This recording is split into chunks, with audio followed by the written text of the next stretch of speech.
What's up, everybody? Happy Friday. Welcome to the Slip Encounter Podcast. We're here at the Kenichi Bed Studios.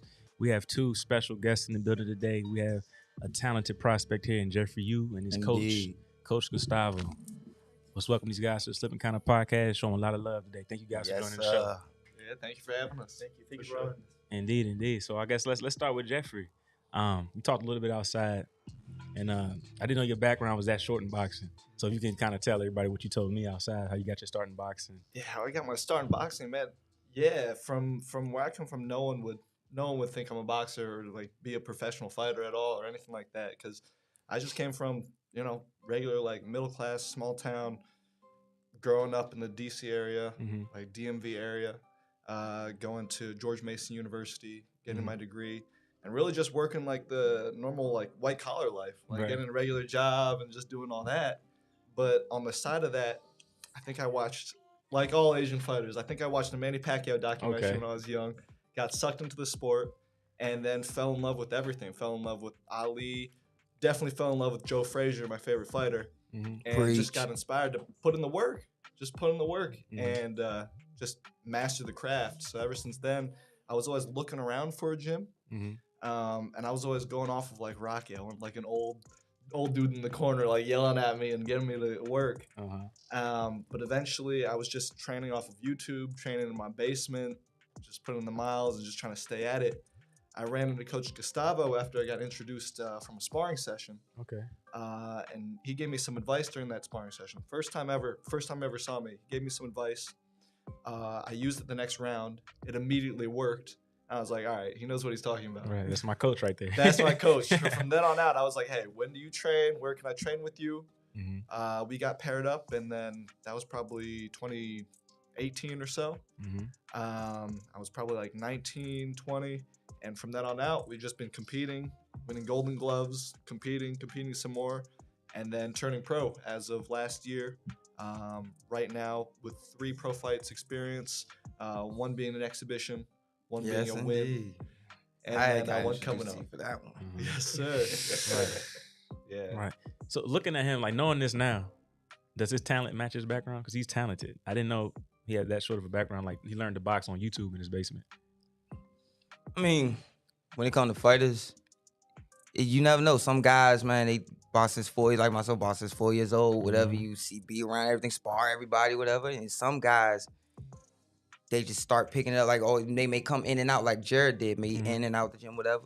And then they get going. Then you got some guys like Jeffrey who they just wind up coming in late. And the big benefit of that is that's going to really help you later is that you don't have the wear and tear that like a lot of us do. Because since we're doing it since we were little, all the hard sparring, all the tournaments, all of those things. So when it gets to like when Jared fought Israel De Laura, I told him, I said, you know why you able to jump up off the stool and go those hard rounds and those championship rounds the way you do is because you don't have as much wear and tear as some of the other guys do.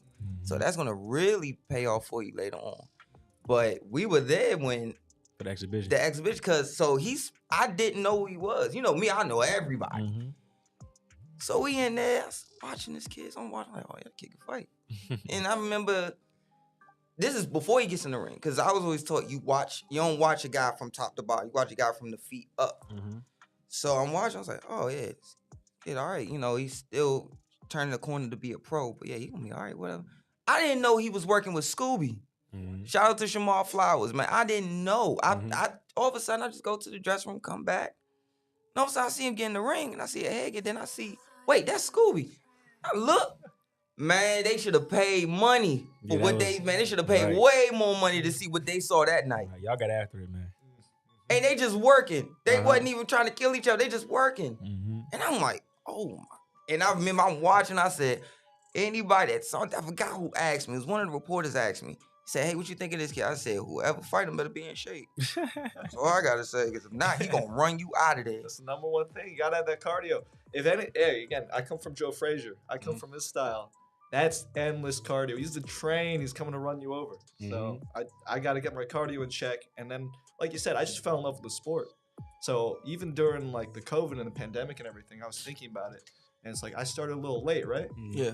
But a lot of people, they get burned out early. Oh, yeah. They go through all that. Oh, yeah. There's bigger things in life. I've just loved the sport. I've just been training all along, and I just want to master the actual skill. So there's no like ego involved. It's mastering something that's you're never gonna Just master. the love of the game. Exactly. Exactly. Right. I got a question for you, Coach. So when that interaction happened, you gave him that little bit of advice, and it worked for him. What did you see that special in Jeffrey that made you want to, become his coach? Good Well, question. how do we introduce each other was that he came to the gym, and every time I have new people in the gym, I'm old, but I can still spar. Right. So we spar. Okay. I spar with him.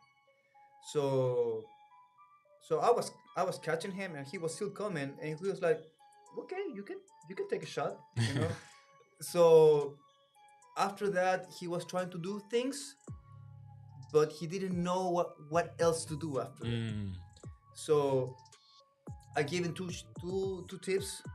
I went outside, he sparred with someone, and I immediately do it.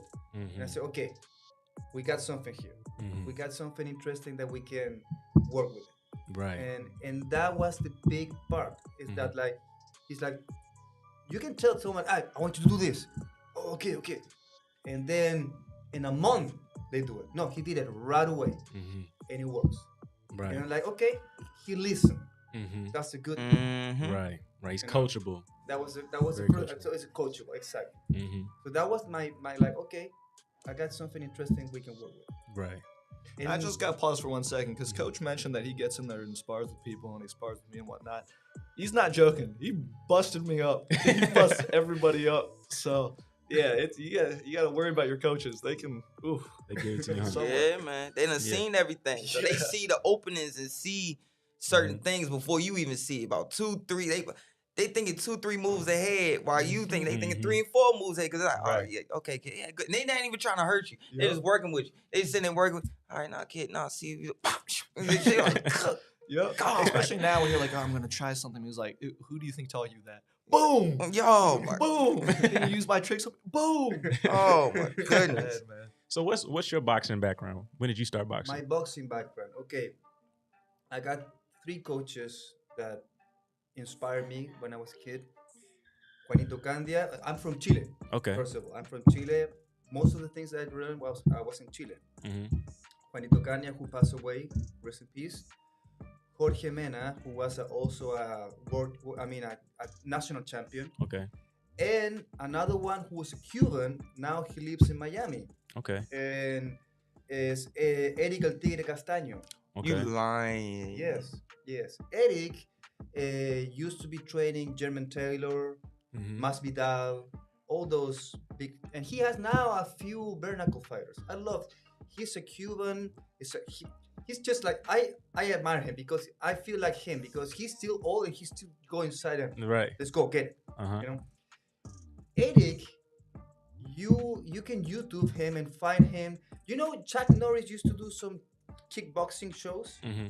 He was one of the champions Okay. during that time. He was destroying people in the tatami. I will say that it was. It was like a kumite or something. Yeah, Like that. Kumite. Yep. Yeah, Yeah, I exactly, know right? exactly. We used to it. And he was like boxing these guys. He was kickboxing shows, but he was just boxing these guys, Right. destroying them. Okay. So I train in Chile. I have fun over there. I did it as an amateur. I never, because in my country there's no money, and I was like a young version of Jeffrey. Okay. You know, and I was there. I was just competing and having fun, and I would love the game. Always love the game. But then I have another career. My real career is advertising. I used to even work in advertising and doing teaching in the university. Okay. And then one of my friends said to me, because I was always helping my coach, and one day, you know what? Because he was a big art director in an agency. He owned the agency. One day, he invited me to a gym, and he said, "Look at this room. I rented for you for 2 years. You're gonna be teaching boxing twice a week." I'm like, "What?" So okay. So I start doing that, and then I create a team in my country until my wife got a job here in the United States. Okay. And said, "We're living." All right. Yeah. So, and she's like, "What are you gonna do in the United States?"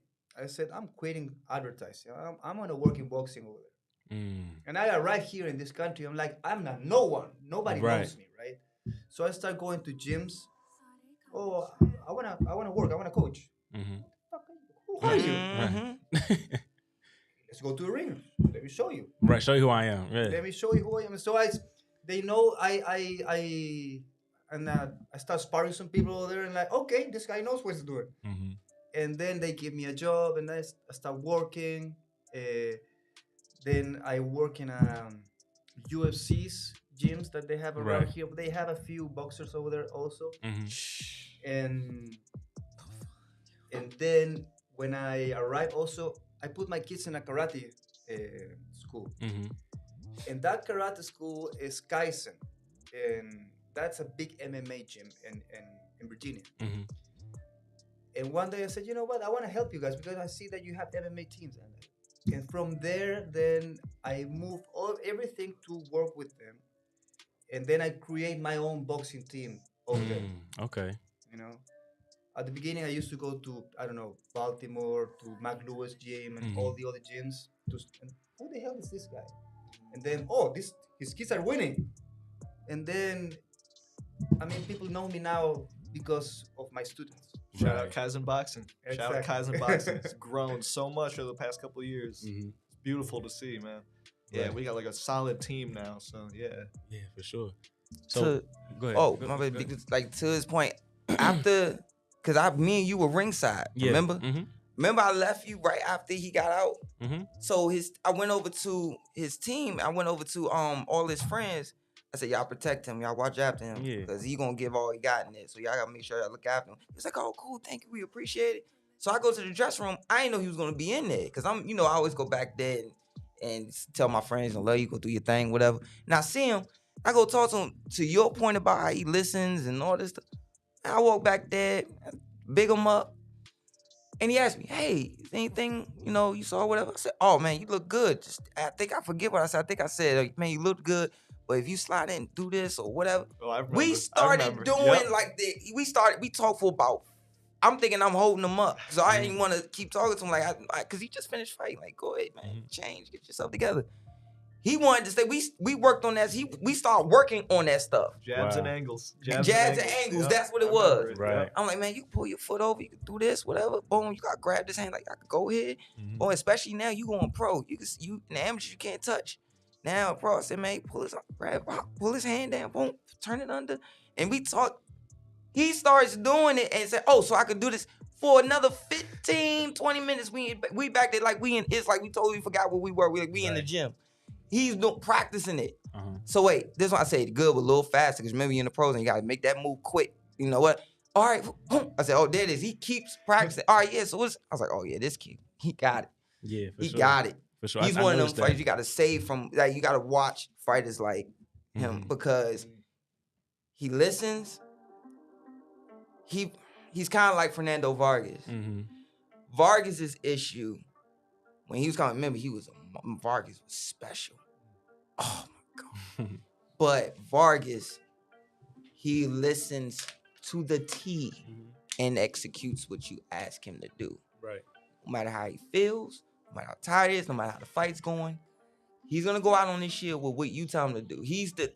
And Jeffrey's the same way. He's one of them fighters. I never give my father. He said, if I tell you what to do and you don't do it, that's your loss. I didn't help you lose that fight. Mm-hmm. But if I tell you to do something and you do it to the T and something happens, I gotta take the blame for that. It's my fault. Mm-hmm. But when you have a fighter like that, you gotta watch him because he's gonna give you everything he got. Mm-hmm. And you gotta pull him back. You gotta pull him back. Right. You like sometimes, like, hey man, that's enough. You don't need Right. to train this all the more. Or you know what? Nah, man. Nah, because he's gonna be the one like Lamar Peterson. Nah, Mhm. I could go. I could keep on going. Nah, just keep on. Right. And which is a beautiful thing. It's a beautiful thing because especially in this day and age, because his mentality is them 60s, 70s, 80s, 90s fighters where they were impeccable. Mark Breland's, the Mildred Taylors, the Pernell Wizard, listen to everything. Soak up everything. These days, some fighters, they more to the phone. They thinking they got it already before they even do Mhm. anything. Right. And it's like, oh, this kid listens. Okay. all right, let me try to make sure I protect this kid because he's gonna give it all he got. And I'm pretty sure what I'm saying, I got to see coach nod his head. He's like, yeah, I already know. I know I gotta watch my kid. I gotta That's watch high this praise. kid. I appreciate it. I Man, appreciate No it. problem. Just tell him the truth. But I attribute it to watching all those greats, watching the Golden Age heavyweights, watching the Golden Age middleweights when we had the Four Horsemen and all that. Like, you can just see the difference in how they work. When you watch Hagler, he's running in work boots. I just recently got on running with actual like running shoes, and I'm like, oh, my feet feel amazing. How's this guy doing them in work boots? Yes, my father Like, used to do that mess. Like, what is wrong with y'all? right? And in the cold and everything. So I don't know. It's even when I first started just watching on YouTube and falling in love with it, like my number one thing was just get the fundamentals down. Because you can find the fundamentals online. And I figured, well, I realized later on, if you got the fundamentals, everything else can be taught, but you got to start from somewhere. If you have a good base, you can go exponentially higher. So Young fighters, did y'all just hear what he said? You're looking at a undefeated prospect. Got everybody in his ear right now. Everybody in his ear. And what he just say? Please get off your high horse and hear exactly what he just said. Continue. Yep. Fundamentals. And watch film. Watch all the film you can. Half the stuff I can do now, it's because I've seen endless clips of Chavez rolling his head. And then when I get taught that move in the gym, I'm like, oh, I've seen that before, and I can do it, or I can get close to that. Right, because you've seen it. Yeah, you just gotta keep watching it. I think what John Jones came into his first fight, and they labeled him as a look-see-do fighter, or he was a look-see-do. I feel that. I feel that I can see a movement and I can replicate it only because I've seen it so many times. You just gotta watch the greats, man. But with that, I was the same way. So you gotta also remember this, like especially when you do that, because once you start getting, plus you have the athleticism to get away with it. Some guys may not have the coordination. Like for instance, I always was short. Then I got tall out of nowhere. So certain moves I couldn't do anymore because I give up my height, and then you could run into something changing that level, and then boom, run into something. Or I'm like, oh crap, and I try to tuck, catch, spin out, and reset. You know, so as you start to get that stuff, like how you say you look and do, then all of a sudden once you get the move down, then it's like, okay, now let's tighten up the window. Because you might do it and you get over here, and the next thing you know, okay, well, now let me see if I could get this close. Let me see if I can slide this close. Am I lying, coach? Exactly. Yeah, that's accurate. That's accurate. Because I even realized a long time ago, or something that helps me is just knowing what options you have in different positions. Literally just being in the mirror and being like, if you're in this side position, slipping to the left, what options do I have? Or if I'm just neutral, what options do I have? For every little scenario that you find yourself in, if you're up close and you're shoulder to shoulder, what options do I have? Let me just look in the mirror and see what options. All right, if I go a little bit more to the side, what options do I have? That helps so much. Right. Just endless repertoire of just different. I'm in this scenario, I got these options. This scenario, I got these options. That's how I approach it when I train. So I think what you do is important, man. I think a lot of athletes, period, can take heed to what you're saying is repetition. It's not just when you're in the gym; it's when you're at home by yourself. The repetition that you're putting in, and you're over and over thinking it over and watching over, and you're doing it over, and it becomes second nature. And you can tell when you fight. Like the Expedition, I said, ain't no way he a new prospect fighting on Expedition. You look good, man. You look real good. I kept thinking like, cause my father, sometimes I wouldn't make it to fight because I didn't feel well, whatever. And my father was like, hey, it's this kid. And I really think I gotta go home and ask, like, was this the kid that you saw in the amateurs? He would come home and tell me, hey, I saw it. He would tell me who the guys were or whatever. I mean, his last fight as an amateur, he broke the nose of his opponent. Power's real, man. The power's real. That comes from a heavy bag in your basement, huh? Yes, sir. Yeah. I'm telling you, it does. Also, coach, you can also test this because you've been around. Is that it's also how hard does this kid train or work on stuff when he doesn't have a check on the line, when he doesn't have a fight coming up, and to hear him say, oh, what options I got, then you already know as he starts to progress. Because, you always hear me say this, how is he turning that corner into being a pro? How is he, then it's, okay, he look like a pro. Then it's how does he turn that corner to be a complete pro? And now it won't, I'm pretty sure coach probably thinking it, but ain't taught it yet because it's maybe too early to do so.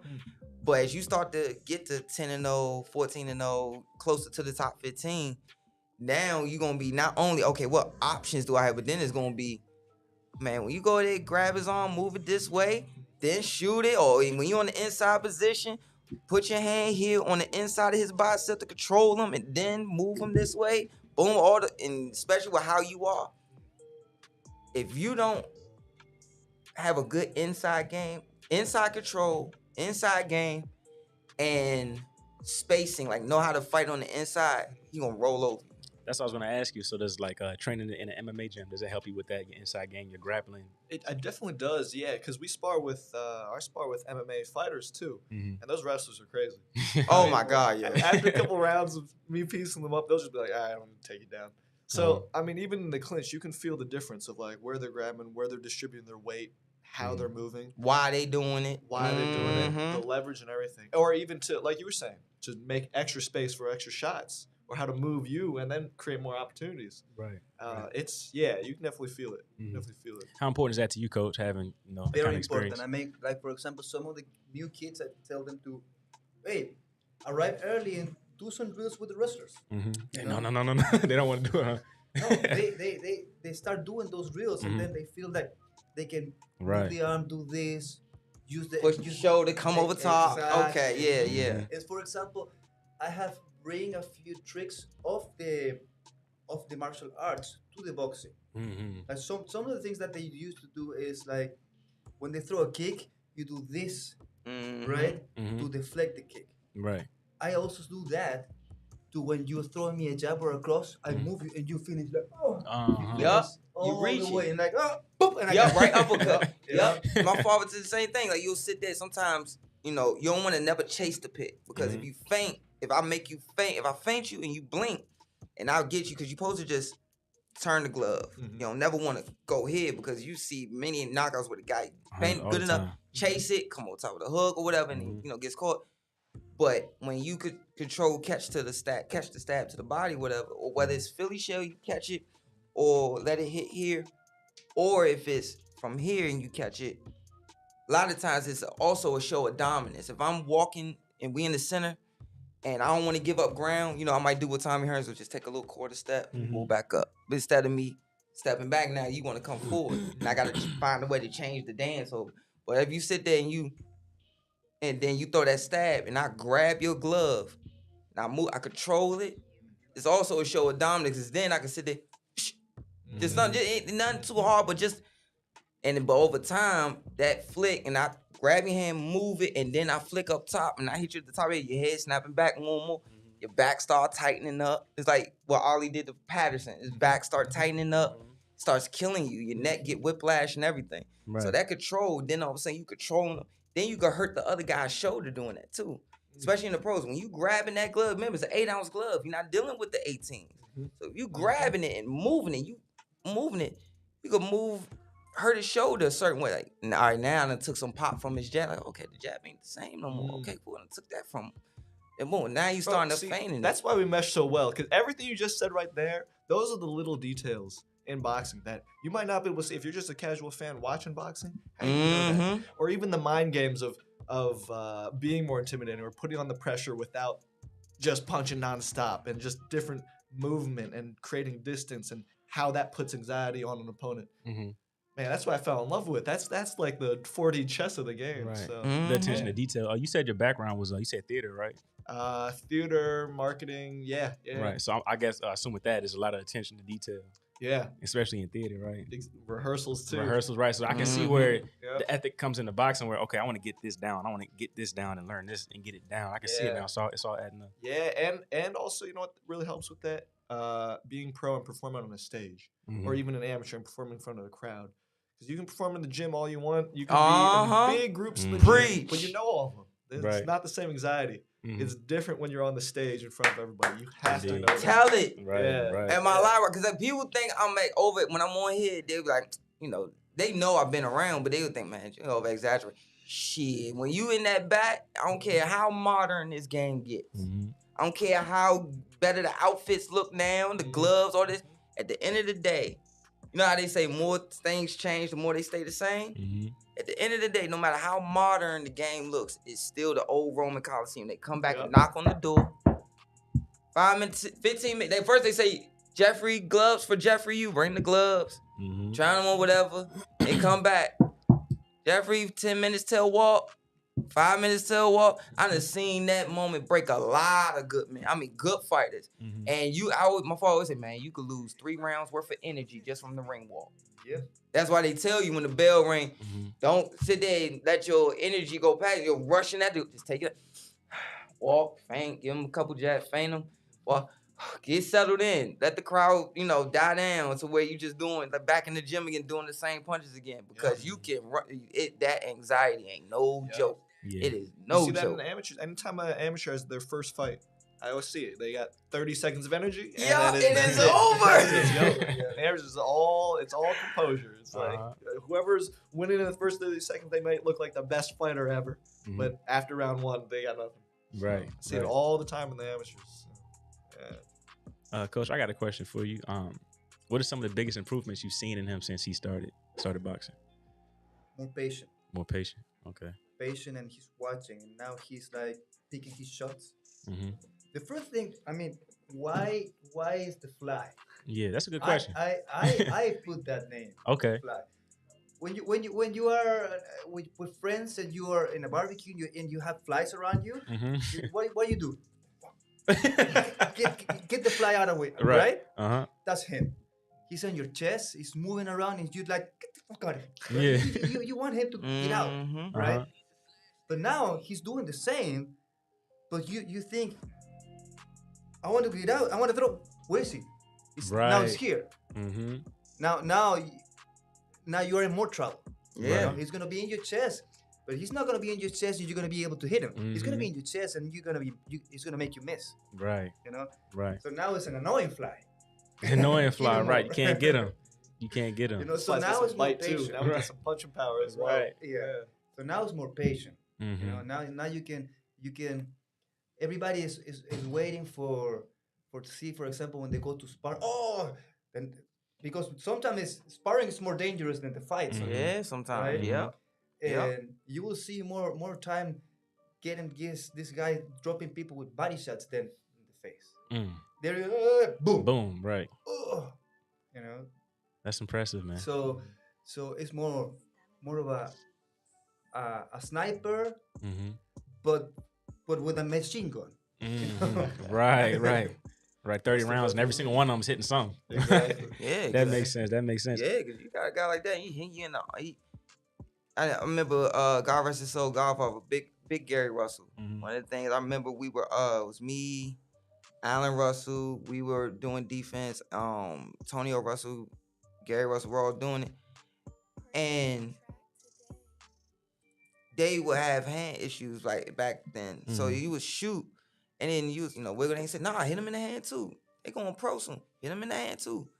And then hit him in the shoulders and things of that nature. So Matt, so the thing about him that I love watching fighters and seeing that I don't do that. I mean, like I did with Santo when he was on here. One of the things that he do that I can't do, and I shoot shot like I will look to shoot like not just here. Like I always say, the jab would go anywhere. It ain't just gotta aim here. You can aim for the collarbone, aim for his. Shout out to Panama. He was like, man, shoot at the collarbone, shoot at his hand, shoot at his bicep. Remember Cotto? I think Cotto. I forget the guy. He was a champion too. I don't not want to disrespect this guy. He was a good fighter. Jaluco Bronco. He broke his humerus shooting the body shots. He broke. Yeah, he fractured him. And, shooting shots like that. And the thing about his evolution as a fighter, his maturation process is, as he's stepping, like for instance, if you step, he could say, let's say if he give you a throwaway jab, instead of just hitting you with the jab, he just wanted to get you to look at it. Especially if you got long arms. I just want to get you to look at it. Then boom, he takes it, whop, now he pivots here, but keeps his front foot planted. Or he goes here and pivots over to the side. Keeps his foot planted. But now, let's say if he goes and slides this way, now you saw shoots those different shots. Then it starts to get worse because it's the shot you don't see that hurts you. But if he's pivoting this way and he locks your knee, you really can't pivot out. Am I lying, Coach? Man, that's the worst thing. When you know this guy's he's gonna smother, he's gonna try to hit me any and every way. Especially if you got good defense, there's a slick guy. You have to already come in there with the mindset of, hell with it, I might not get it. I gotta let if the shot come, it come. But until then, I'm gonna put some miles on this car. And let me just hit him in the hips, hit him in, little shot, go behind his elbow. Right. All right, this guy's tight right here. The liver's tight. I think the what swing's did shout out Andre Ward? He said whole body's the target. Yeah, the whole body is the target. Yeah, people get too focused on just chin, maybe like liver specific spots. Whole body's the target. That's what Canelo does. He's just hitting them in the arms the whole time. They can't even lift their arms anymore. Right. Yes. Punch anywhere he can touch you. Yeah. Being again, it's blown my mind that you've only been boxing for such a short amount of time and the progress you've made. So when you your first fight, did you feel like you had something to prove because you had started with such a short background in boxing? My first fight, yeah, first pro fight or like first amateur fight or first amateur fight. Your first fight when it was actually going to count for something. I mean, yeah, I guess both. My first fight, it was one of those things. It was like, this is a long time coming. I've always wanted to do this. Now it's finally here. And I was definitely a gassed out in 30 seconds type of guy. I wouldn't go down. I was like, I'll stay in there. But no, I could definitely feel the energy drop.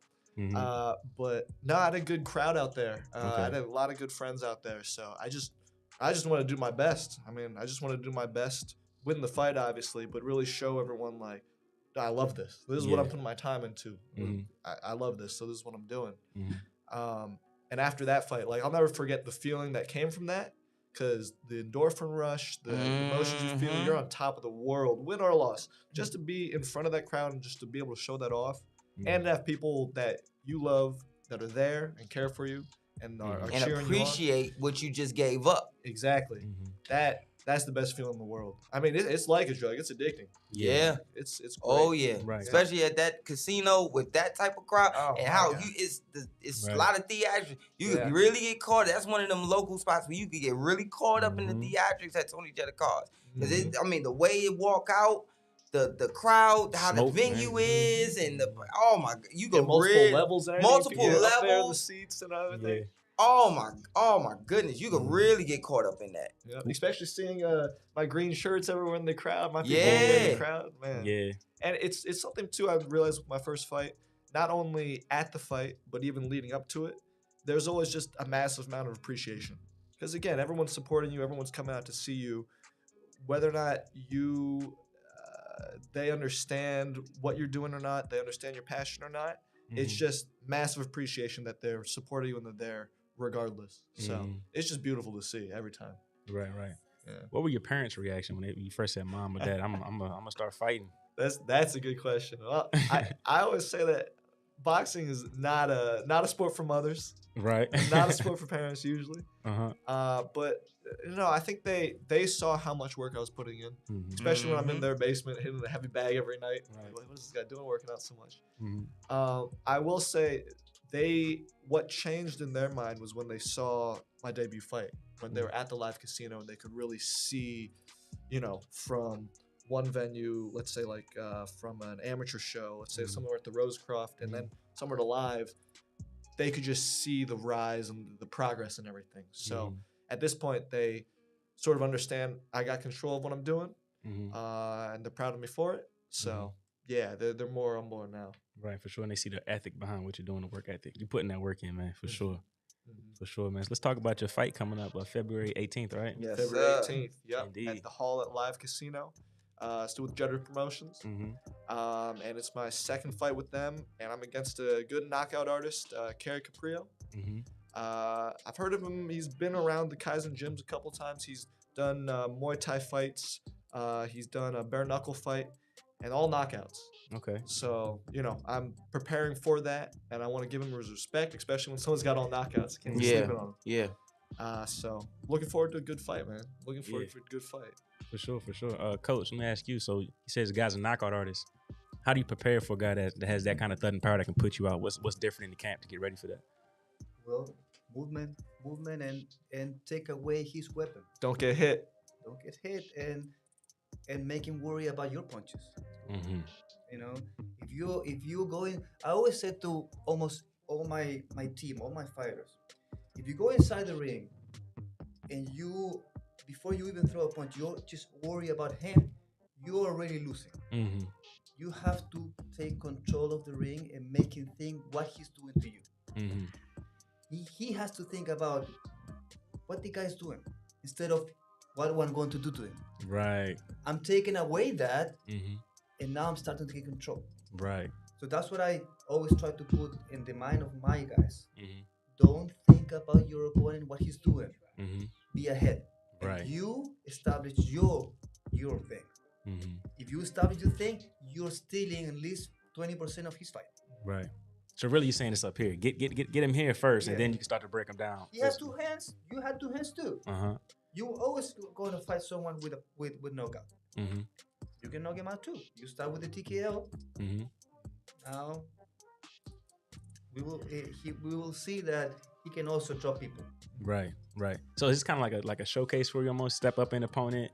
You know, Yeah, bigger yeah. stage is a showcase for your talent. That's why I'm really excited about it. Because again, this guy's got fight experience. He's in bare knuckle. That's a good amount of size crowd and everything. So he's used to that. So I'm looking forward to see how his experience meshes with mine in the ring, and to showcase what skills I got. We've been working hard, and I've been improving a lot, even since that first fight, even since the last Hall fight. Mm-hmm. So yeah, I just want to show it all off too, and I feel good about it. So yeah, for sure. Yeah. Your career wise, what are some short term and long term goals for your career? Yeah, so I've been thinking about that a lot. I took my amateur career slowly because I just wanted to learn. Mm-hmm. I figured I was going to pro, so let me just get as much experience as I can. Mm-hmm. So in pros, I want to be fighting for a regional or local title within the next 2 years. We're trying to navigate my way towards that. Mm-hmm. And also at the same time, I want to fight names. Mm-hmm. Like I work a full-time job and whatnot. Mm-hmm. I've got other sources of income. So when I do boxing, again, it's for the love of the sport. Mm-hmm. I don't want to be fighting cans just to pad a record. I want to get fights, challenge myself. Mm-hmm.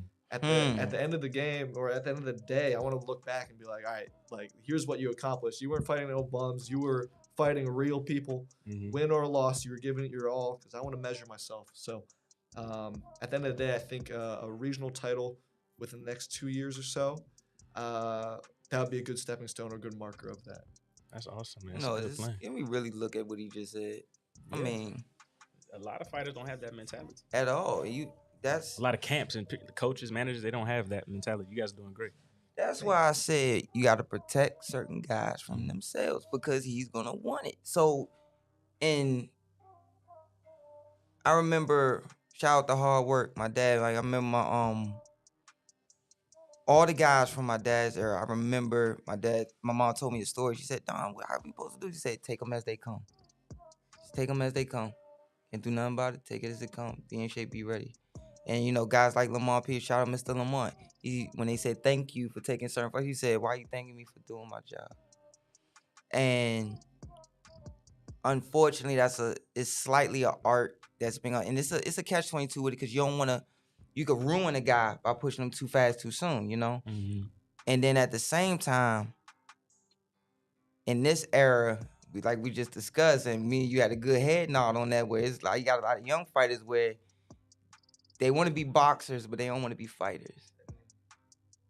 When it gets to that certain point, like they bad motherfuckers when there's somebody that's not on their level. Mm-hmm. They a bad dude. Right. And I remember when my first job, shout out to Ross and Gene Milivinsky, I used to be their file clerk. That was my first job ever. So I'm listening to them promote fights, get fighters and everything while he's running his car insurance and everything. And it would be guys, man, not ever saying names, but I've seen many of guys come in there, hey, such and such is talking about signing me and doing this, that, and stuff. So can you get me? Because at the time, Gene was throwing fights every single month for 2 years straight. I think the first year he did, I think for about 3-4 years straight, only one of them years he did 10 instead of 12. I mean, it was nonstop. That's how Mike Reed, Jared Hurd, Lantes fought. Mikey Fox. Lantes was already pro, but Mikey Fox, Monster Mark John. That's how because they were fighting every month at Rosecroft. So guys would be like, yeah, can you get my since I'm fighting and put me on the car, I'll sell tickets. But yeah, I want to get to 7-0 so they can sign me real quick. Make sure. And then one guy, never forget this. He damn near killed this guy. He got to 2-0. He fights this guy. I think it was either his second or third pro fight. He fights this guy, and from Puerto Rico. Look good. This happened with multiple guys. Never forget this one guy fought, and he looked good, but the coach was mad. at man, you put him in there with such and such and such. He look good. What are you talking about? He said, and two, I told you guys, like, even though you guys are good amateurs, you've been in the ring hundreds of times, I'm gonna put you in there your first few, even though you're still the pros, I'm gonna put you in there with certain guys, first 2 or 3 fights, you're gonna walk through them. But after that, each guy you're supposed to beat, but they're gonna fight a little bit better to keep you sharp. So when you get under the big lights, you won't freeze and you won't have many bad habits. And some guys don't have that mentality, Jeffrey. I'm sorry, man. I gotta be honest with you. Not everybody's gonna be like you. And you have to prepare yourself for that on the other side of the table. It's gonna be times you want that. You're like, yeah, man, let's do this. All right, what's the purse cut? When it start get to that point where you starting to look at purse cuts and negotiations, I'm just letting you know now. It's gonna be a point in time, especially not only are you smothering guys and throwing a lot of punches was already annoying as hell, because if you a guy who likes to control things and it's going to pace you don't like, that's already worse enough. But then if you add power shots to it and it's breaking you down, because your power, how I look at your power, is not one punch knockout power, it's more breaks you down little by little. It just wears on you mentally and physically. And you can wind up, let's say if you got faster feet, you spin him and he just, all right, miss, all right, cool. And he jumps right back on you again. It could mentally, it's way more difficult. I say all the time, it's way more difficult to box and go backwards and keep a guy off you and you don't got him under control than it is to be dog tired and walk a dude down. It's like doing road work. You can be dog tired, walk a dude down, but not everybody's going to be like you, man, and be like, you know what? Yeah, I want to challenge myself. I want to do this, I want to do that. It's starting to come back a little bit with guys like Shakur, Devin, and everything. It's starting to come back a little bit, but it's not like that anymore, unfortunately. And you're gonna have points where it's gonna be guys that they're not gonna think that way. They may not take that, and you're gonna have to be okay with it, say it's a part of the game, and move forward. No, I mean, there's a lot of experience like that. I mean, some of our amateur fighters have that same experience, because I had, at one point when I was an amateur, I had like 5 fights in a row drop out. We showed up at the weigh-in, we showed up at the fight, no one's there. So yeah, it's part of the game. I hate to say it, when people came to me and were like, "Oh, that's just boxing, that's just the sport," I'm like, man, it shouldn't be, but yeah, it is what it is. So. And get what I'm saying? I'm not saying, oh, they just dropped out. I mean, like, it might, like, remember when Danny Jacobs fought Triple G? When he came back from cancer? Remember when they tried to first make the fight, he said, no, I'm not ready yet. Let me get another 2-3 fights and sharpen my skills, and I'll love to fight Triple G. I need to see where I'm at, though. Not them type of guys. That's the right way to go about it. I'm talking about the guys that's like, no. Because, there's a lot of guys these days that are not like the guy. You would have been fine in the 80s. You would have been fine in the 90s. But sometimes these days, it's guys, man, that they want to be boxers. Everybody want to be a boxer. They love the outfits. Everybody love a guy that can fight. I've seen dudes that can fight get more love than the dude who went to college. But sometimes you got dudes that love the box, but when it's time to fight, they want to be a boxer, but they don't want to be a fighter. So you have to be you, and with that, it's a benefit for you, because you got a good coach that's gonna be like, okay, no, not yet. We don't need that yet. We don't need that yet.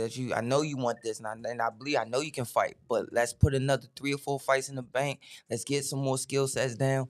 Let's get another 1/10 of a second faster on this, and another on make it on this pivot, on that pivot.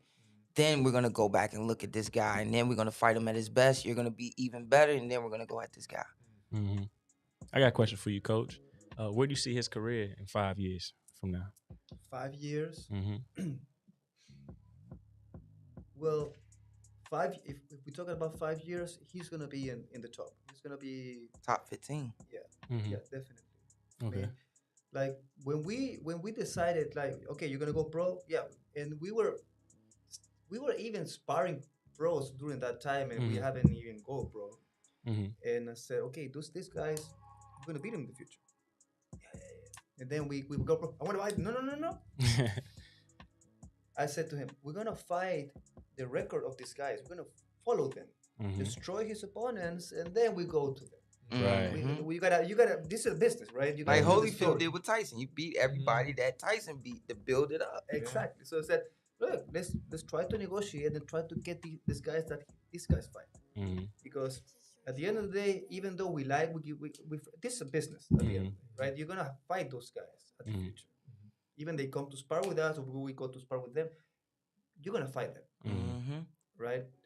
So we might as well fight his opponents, follow, create a history, you know, to sell more tickets, to make it more interesting and everything. Create some drama. I gotta pull up like old DMs. Be like, oh, look what you were saying like 3 years ago. That's amateurs. So you wanna, at the end of the day, even though it's a sport, it's a career, you wanna build something because promoters, managers, you can be the best fighter, but if you don't sell nothing, if you don't sell nothing inside the ring, even outside the ring, that's it. Who's coming to watch you fight? Exactly. You know, Exactly. like Pretty Boy and then Money, right? Yeah. Everybody wanted to pay to see him knock out, and nobody knocked him out. Right. Okay, like, hey, you want to pay the ticket, Right. right? So you want to build something, you know. Right. So I know we can build. And you know what? Fighting's the fun part. I don't know if that's weird for other fighters, or other fighters are like, hey, this is entertaining. This is very fun. But you know, at the end of the day, it's the entertainment industry. It's the entertainment business. Right. So you know, y'all can fight all you want, but at a certain point, you're making money, and it's a business. So you got to make the show. Right. I was gonna ask you about that. Where do you you know, rate the entertainment value in boxing? Like, where do you place that as far as a priority? Oh man, entertainment value. I think that's high, especially for the ones buying tickets and they're live. You know, you got to make it worth it for them. The fight's great, but let's say you've had someone following you through amateurs and they've seen you fight before, even if it's with headgear on, even if it's a different environment. Once you get to the professional stage, you know, it is about the glitz and glam. It is about the whole experience, about them coming in, how they feel when they take their seat, how they feel in between the fights, how they feel with the whole event, even afterwards. Right. If they end up with a shirt, if they end up with other things, like it's that whole experience that makes it really worth it for someone buying a ticket or even watching on TV or anything like that. So yeah, think about that whole thing. You know? Yeah. Is it cool if I shoot on what I think Go the ahead. 5-year thing? Yeah, go ahead. I talked to another fighter, Santo, who was on here a couple weeks ago. He's fighting this weekend, isn't he? Yeah, he Or fights today? tomorrow. He Tomorrow? weighs in today. Okay. He's fighting in Bermuda for a title. And I remember I said to him, said, man, you got everything. You got a great smile. You can fight. You can do this and I'm telling you the exact same thing. You know, you have I see how the crowd reacts to you. That's a plus, because you can look at Boo Boo Andre. Boo Boo Andre, I watched him since we were amateurs. He was man, who, but you don't sell. It's fucked up to say it like that. It really is, because he's beautiful to watch. If you know this game, it's beautiful to watch. Even Sweet Pea had his detractors. He had his detractors, you know, but he was fucking magnificent to watch. I think Boo Boo kind of get a little pass though, because people are afraid to fight Boo Boo. That too. A lot of folks don't I'm not wanna- knocking that. Yes, Yeah. that too. Because he has a personality to sell. He's funny. He got the Yes. personality and stuff. So. But he doesn't get as much play as he should to Right. expose that. Get enough interview. Like the last interview he just did, he had that interview with dying laughing. Yeah, Brian Custer. Yeah, and you know, so you already have connection with the crowd. Like even when we was at Rosecroft, and I'm looking like, oh, okay, and I went over and shook all his friends and family hands, like, yo, it's a good guy, watch after him, whatever. You speak well, you make good eye contact, you have good charisma, which will get better over time, especially as you get more confident as a professional. And you can box, but also you can fucking fight. Two totally different things. Two totally different things. The thing with you, and I always mention this, I talked to a big time promoter one time, and he said everything I just said, and then he said, you also got to know that how many casuals can he pull in? He said, Junior, we don't give a damn about you. We don't give a damn about your dad or whatever. Y'all hardcore fans. You gonna watch a fight because a fight is on. You gonna watch because you want to see skill. You want to try to see, oh man, God, that was a nice move, man. I gotta See if I could get faster at doing that. He did that so quick. You know, it's oh man, you know, what can we get with the casuals? How many celebrities can we get there because they know that this is the event to be at? Look at what Tank. Mayor Bowser was there. Right. She don't go to no damn fights. Wow. She don't go to no fights, man. Yeah. Ever. Not ever. ever I seen her at the fight. It was the place to be. Remember when Ollie fought Frazier the first time? How many people was there and none of them knew a damn thing about fighting? They knew who them two guys was, but they ain't know nothing about no fighting. But that was the spot to be at. And you got those Tony Jetta cards where it's like, man, the venue. The spot to be. Yeah. It's becoming that. Yeah, because remember, it used to be Rosecroft. Rosecroft still got that hold a bit, especially on this side of Maryland. So got that hold a bit, because that's like the StubHub Center. There. Every time you go to Rosecroft, it's a war. There's some type of war going to happen that night. Every time. So then now you got how your career is going. That spot at Tony J at the casino is going to warm you up for the casinos. The other casino, the Vegas ones, the Barclays, the Atlantic City. Atlantic City, going to Vegas, going to Carson, California. This is the warm up for you. I'm just letting you know now. Then on top of that, the way that you speak in interviews, how personable you are, how people just walk up to you and you flash a smile, they're going to fall in love with that. You're going to be fine. Oh, of course. I got no worries about that at all. Oh, yeah. Gonna be fine, man. We got light skinned Lou in the chat. He said salute, fam. El Paso Route 1, Big Roy, Kenichi Big Roy, and then your buddy Bradley Wong. He said my boy Jeff gonna kill him.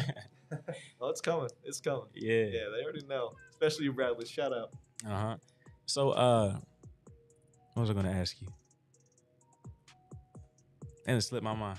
Maybe, and you know, but also with fights, you know, when you fighting a guy that can punch, you know, I've been in there with punchers. It was scary. It's scary but fun, because a lot of times some punches are all the same. Go ahead. What's up?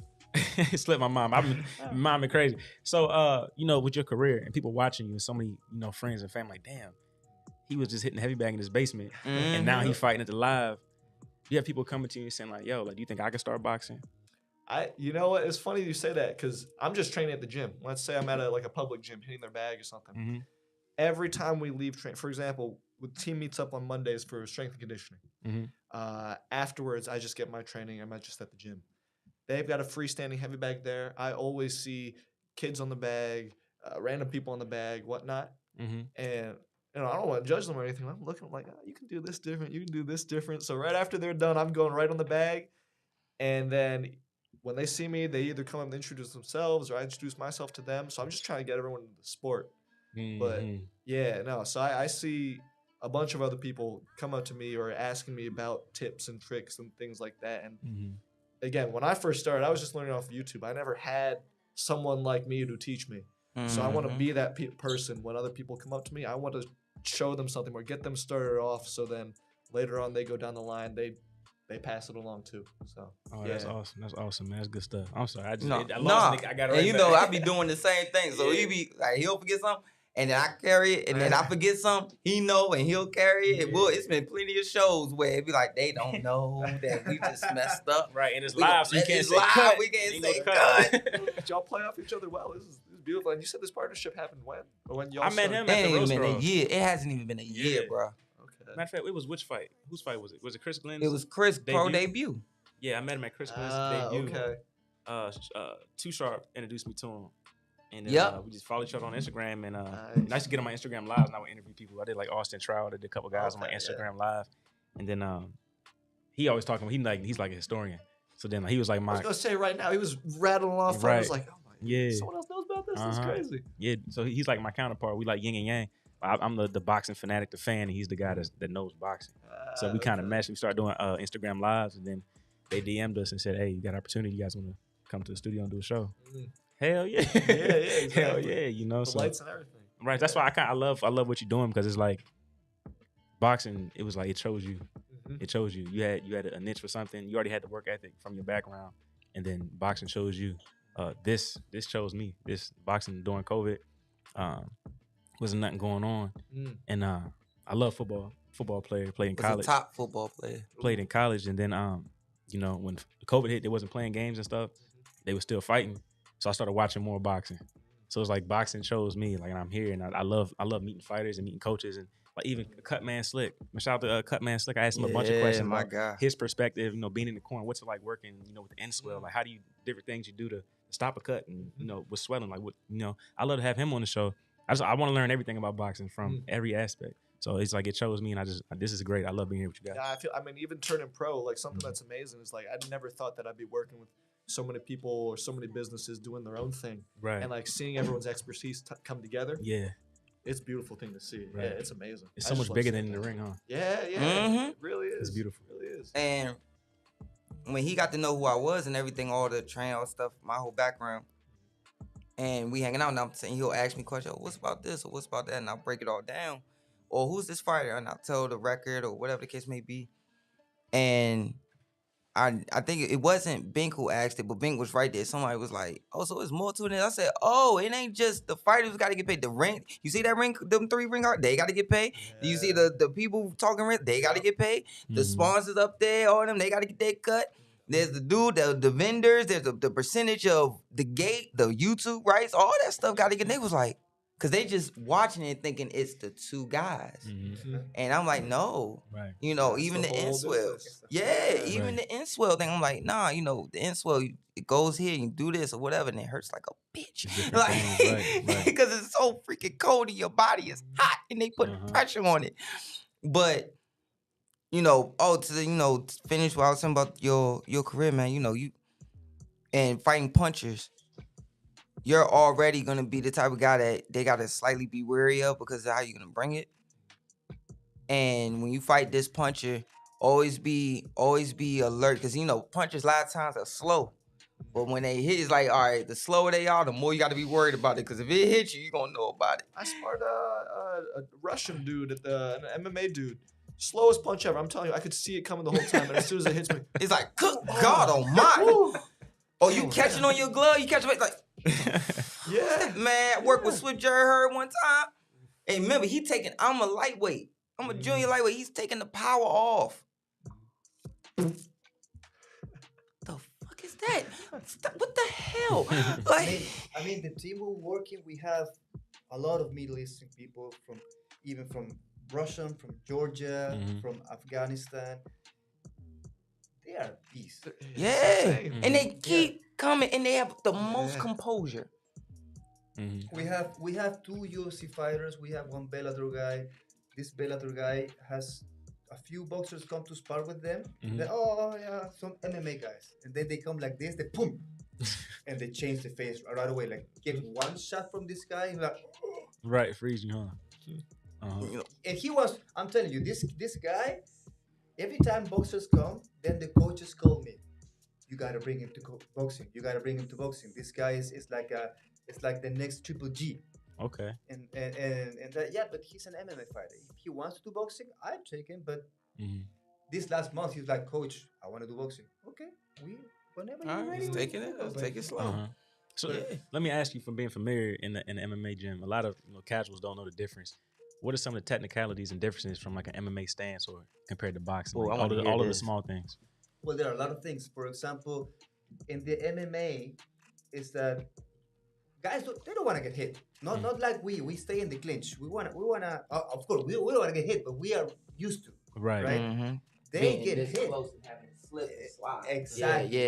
Yeah. And they got even smaller gloves. They get hit once they're out. Mhm. You know, they can't be risking Right. You got one shot, and then you got to worry about the takedown. Yeah. You know. So, for example, I'm the boxing coach for the MMA team. Okay. So I teach them basic combinations, and I try to mix it with the takedowns Okay. or to defend the takedown. Okay. Like, for example, if you do mid work for an MMA fighter, I'm not doing mids like a boxer and Floyd Mayweather. No, I'm going. I'm gonna try to do a takedown or a kick. So they Right. have to move. Boom, here. So you're gonna see an MMA fighter throwing at least no more than 4 shots, because after that either a kick or a takedown is coming. Right. You know. That makes a lot of sense. Another technicality, because I was around Marshall Thompson, Choir Boy, Super Sadiq. So another thing I noticed is that, see, we're taught not to give up too much body. They're taught to kind of be not square, but a little bit more so, because they got to keep their body ready to take down or control the takedown. Exactly. When we're taught, don't be too square, because you wide open for stabs to the body all night that can break you down more and more and more. And another thing is, about the gloves. Like you said, the gloves small. I'm not sure how true it is, but I could be wrong when I say this, but I think, yeah, the gloves are smaller, but it's the same sandwich. It's the same padding. Like, either way, they still got to go through the same testing for that, like any other glove. So, like, but if you take an 8-ounce fight glove and you take this off, and this off, you're gonna have a 4-ounce glove. So, but where it is definitely lighter, where I agree with you is, you know how after a while, if you punch yourself out with 8 ounces, they feel like 18s.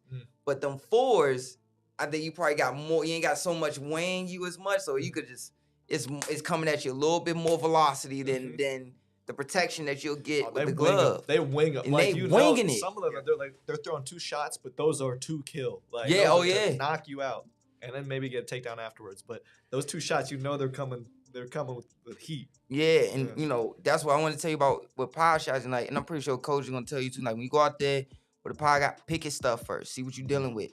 Cause you already know, okay, this guy got all knockouts, but let me see what I'm dealing with first. Pick it, see what you can, when that first round start, pick his stuff. See what you're dealing with, see what type of pop you're dealing with. And also, my father always used to say, pick his jab first. If the jab got a lot of pop to it, you don't want to get hit with the brick. And as you break them down, see how much more pop is still on it. Because he's made it ain't as hard no more. Now I gotta watch out for the load up, because now it's not as much pop on it consistently. So now it's still not all right. Now he gotta really dig deep and sit on it. So when you're dealing with the power guys, especially with your style, be alert, and watch for, and then make those wide misses pay. For those power, because it take way more out of you to throw a power shot and miss than it do when it land. Because it take way more out of you. And you make them pay for that, because especially how you gonna be all under them and everything, and then it's I haven't seen this guy. I'm gonna look him up and see, But yeah, man, we dealing with the power guys. Be alert. Pick your stuff, see what you're dealing with, and then act accordingly from what Coach got to say. Yo. Definitely. I got a question for both of you. How do you guys feel about the boxers and MMA guys like fighting, like when Floyd fought Conor McGregor? Or you got Jake Paul talking about he about to fight Nate Diaz and stuff like that. How do y'all feel about those kind of fights? Is it good for boxing or is it good for MMA? And how do those styles match when they get in the ring or octagon or whatever? How I like it. I love it. I love it. I think as long as 2 people agree, there's a contract there, they got rules in place, you can do whatever. If it's entertaining, I will watch it. If it's fighting, even better. I'm gonna watch it even more. Right. In terms of boxing, again, it gets people in, it gets eyes on, and people who would have never seen it, like we were talking about, the casuals. People who have never seen it, now they're in. So, there's got to be some way to get people introduced any which way. And if that's the way they get introduced, I'm happy for it. Right.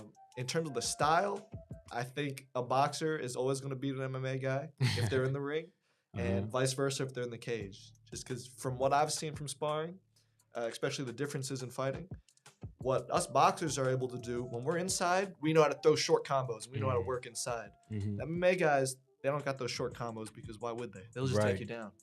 So I feel like as soon as they step in the boxing ring, that difference alone, the length of the combinations, the speed of things, and the inside fighting, it's a lot to tackle. And that's why I think that's how those styles mesh up. That's good. What How you about you, think, Coach? Because I got something for you. I got 2 things about that. I mean, when it comes to the new flesh of people watching it, I like it.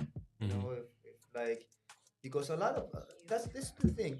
The animosity that has been created before with, for example, Joe Rogan, boxing, blah blah blah, but now he loves boxing. But he used to talk bad about boxing and always grew up loving boxing. He was from boy, he loved Marvin Hagler. Exactly. But I understand, but he's doing his job because he was part of the business of MMA. So like criticizing boxing, Mm-hmm. but they're two different sports completely. Mm-hmm. And I see it from this way because now I work for the MMA teams. Right. I train the guys. I've been working in boxing gyms and in MMA gyms. Mm-hmm. What I do like is the martial art respect. I mean, all Yes. these guys are so respectful, Mm-hmm. and I shout out for them because the boxing business is better. I Mhm. mean, I always said you're a great fighter. You should go boxing. You're gonna get more money. Right. You know, Mm-hmm. like you see, I don't know, a Canelo Alvarez right now is receiving 50 million Mm-hmm. versus give me a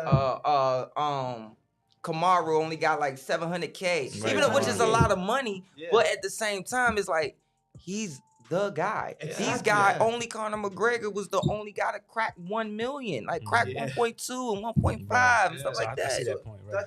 that's the thing that I'm sad about the MMA fighters Mhm. when it comes to that. I wish they receive more money Mhm. because Yes. because they're doing boxing, jiu-jitsu, Mhm. wrestling, you know, Right. another part of a martial art. I mean, it's a whole different level for them. Mm-hmm. All my respect to the MMA people. I'm sad that they haven't not received the money that they deserve. Right.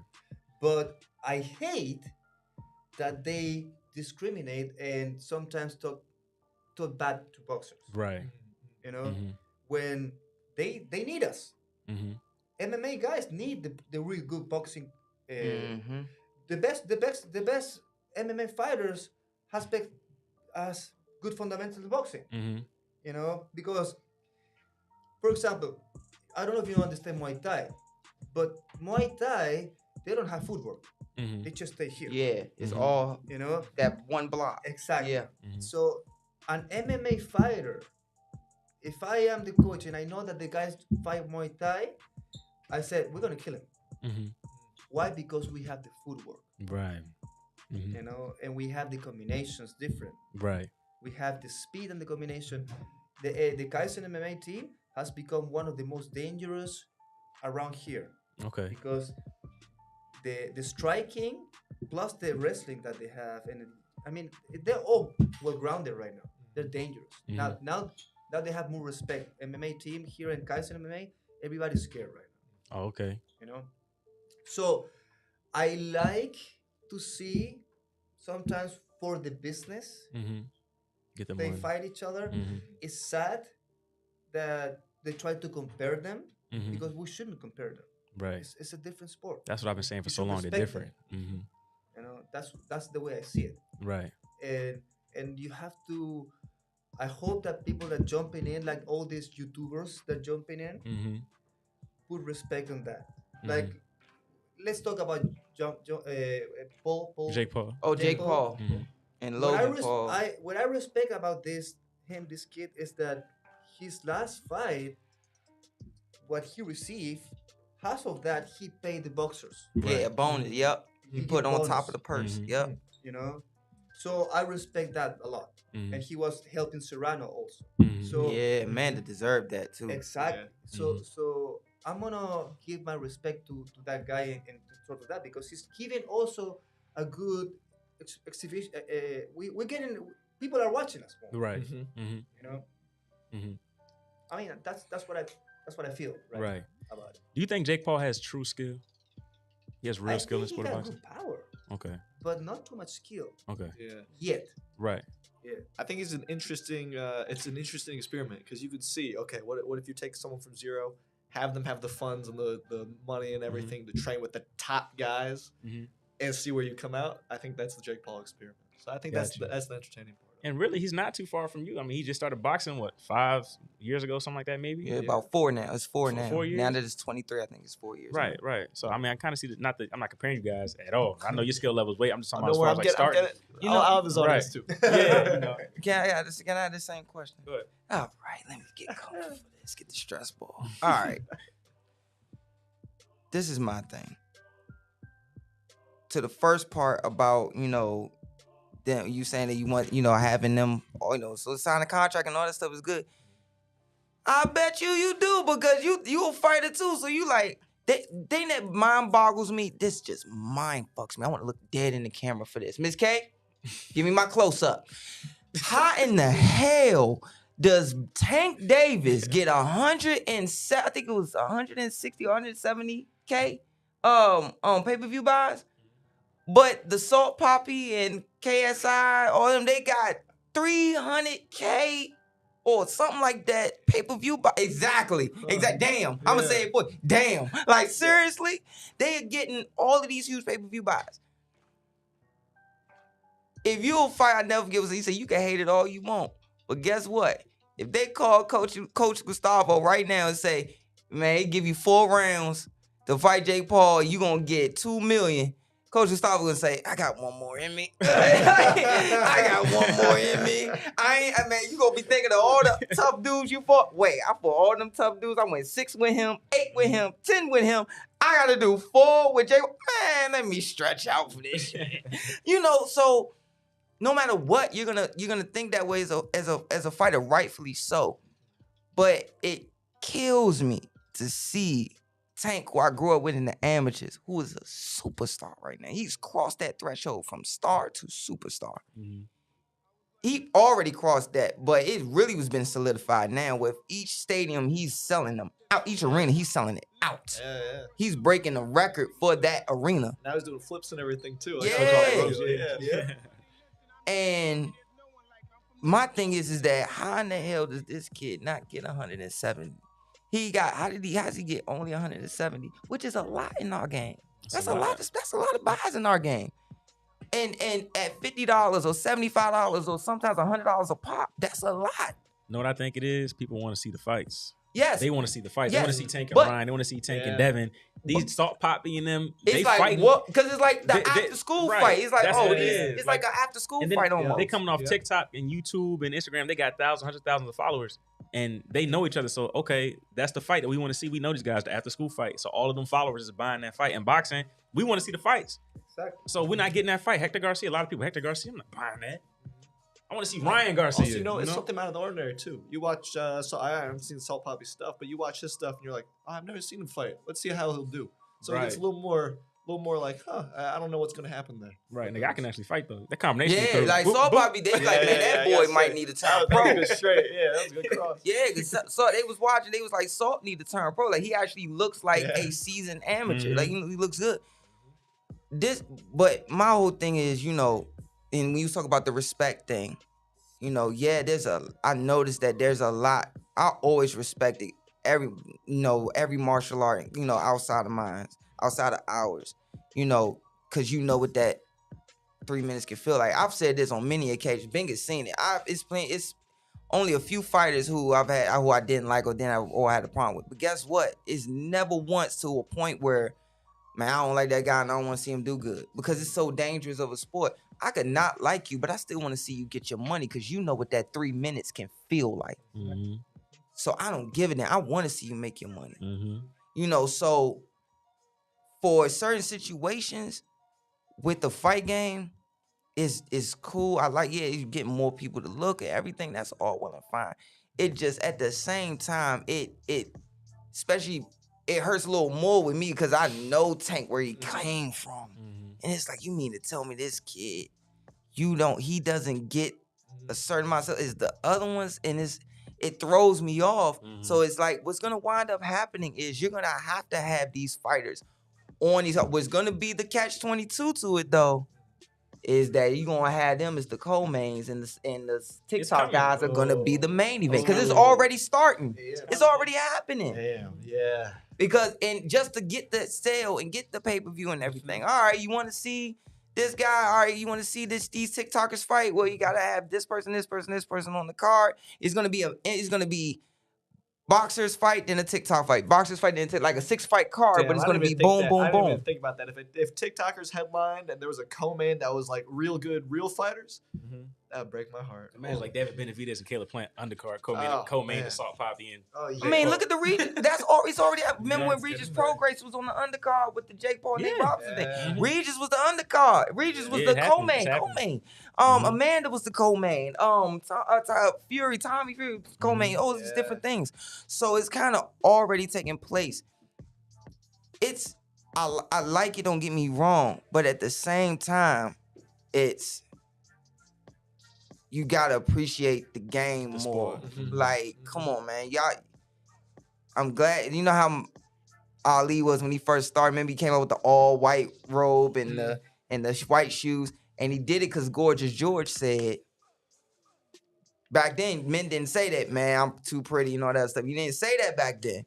And he said, man, come out there with a white robe. This is what he told him. He said, man, come out with a white robe. They're going to think you're a prick. He said, and guess what? It don't matter. It's still $5 in the seat. First of all, $5 in the seat. Can we bring back them days? But anyways, like, my God, $5 in the seat. Anywho. But this game is evolving. Don't get me wrong. It's a beautiful thing. Like, I'm glad to see the women making more money than they've ever made, and it's long overdue. But let's not sit there and fake the funk here about Jake Paul. Man, Jake Paul would get hurt badly if Sugar Nasheed was in the ring with him. The top amateur kid from Headbangers who just won nationals again. Like, man, if you send that kid to camp, me and Bink was like betting. We said, man, if he was to get the call to go to camp, when he getting sent home. I said 2 weeks. Bink said first sparring session. That's how bad we know. Like, man, you got to be honest with yourself. Like, man, we know what that, like, he sells, but we know what the hell happened. I mean, you saw Tyson Fury said to his brother, you lose against him, you're not coming back home. Or he said, exactly. Stay over there in Dubai, whatever. Exactly. You're not coming back home. Yeah, man. Let's talk about that, though. Like, what's your opinion on Tommy Fury fighting Jake Paul? I feel like it's kind of made an even now, right? Right, Bink? Isn't it made? In March. I mean, Dubai, right? If you watch Fury's brother, it's completely different. It's too much muscle. It doesn't look like a boxer when it comes to his body type. Yeah. You know?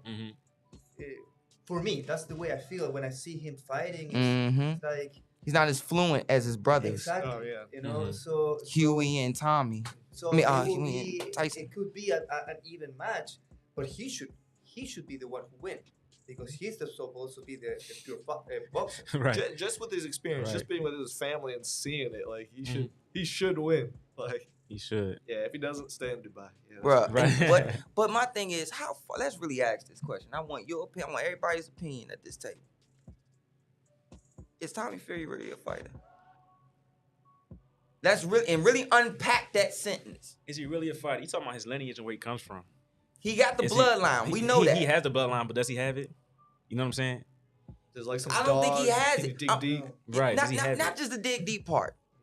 This kid did not grow up in the gym. That's what I'm saying. Like his brothers. Yeah. He has the title, but he didn't put the work in to be people forget. a gypsy king. Yeah, like people forget.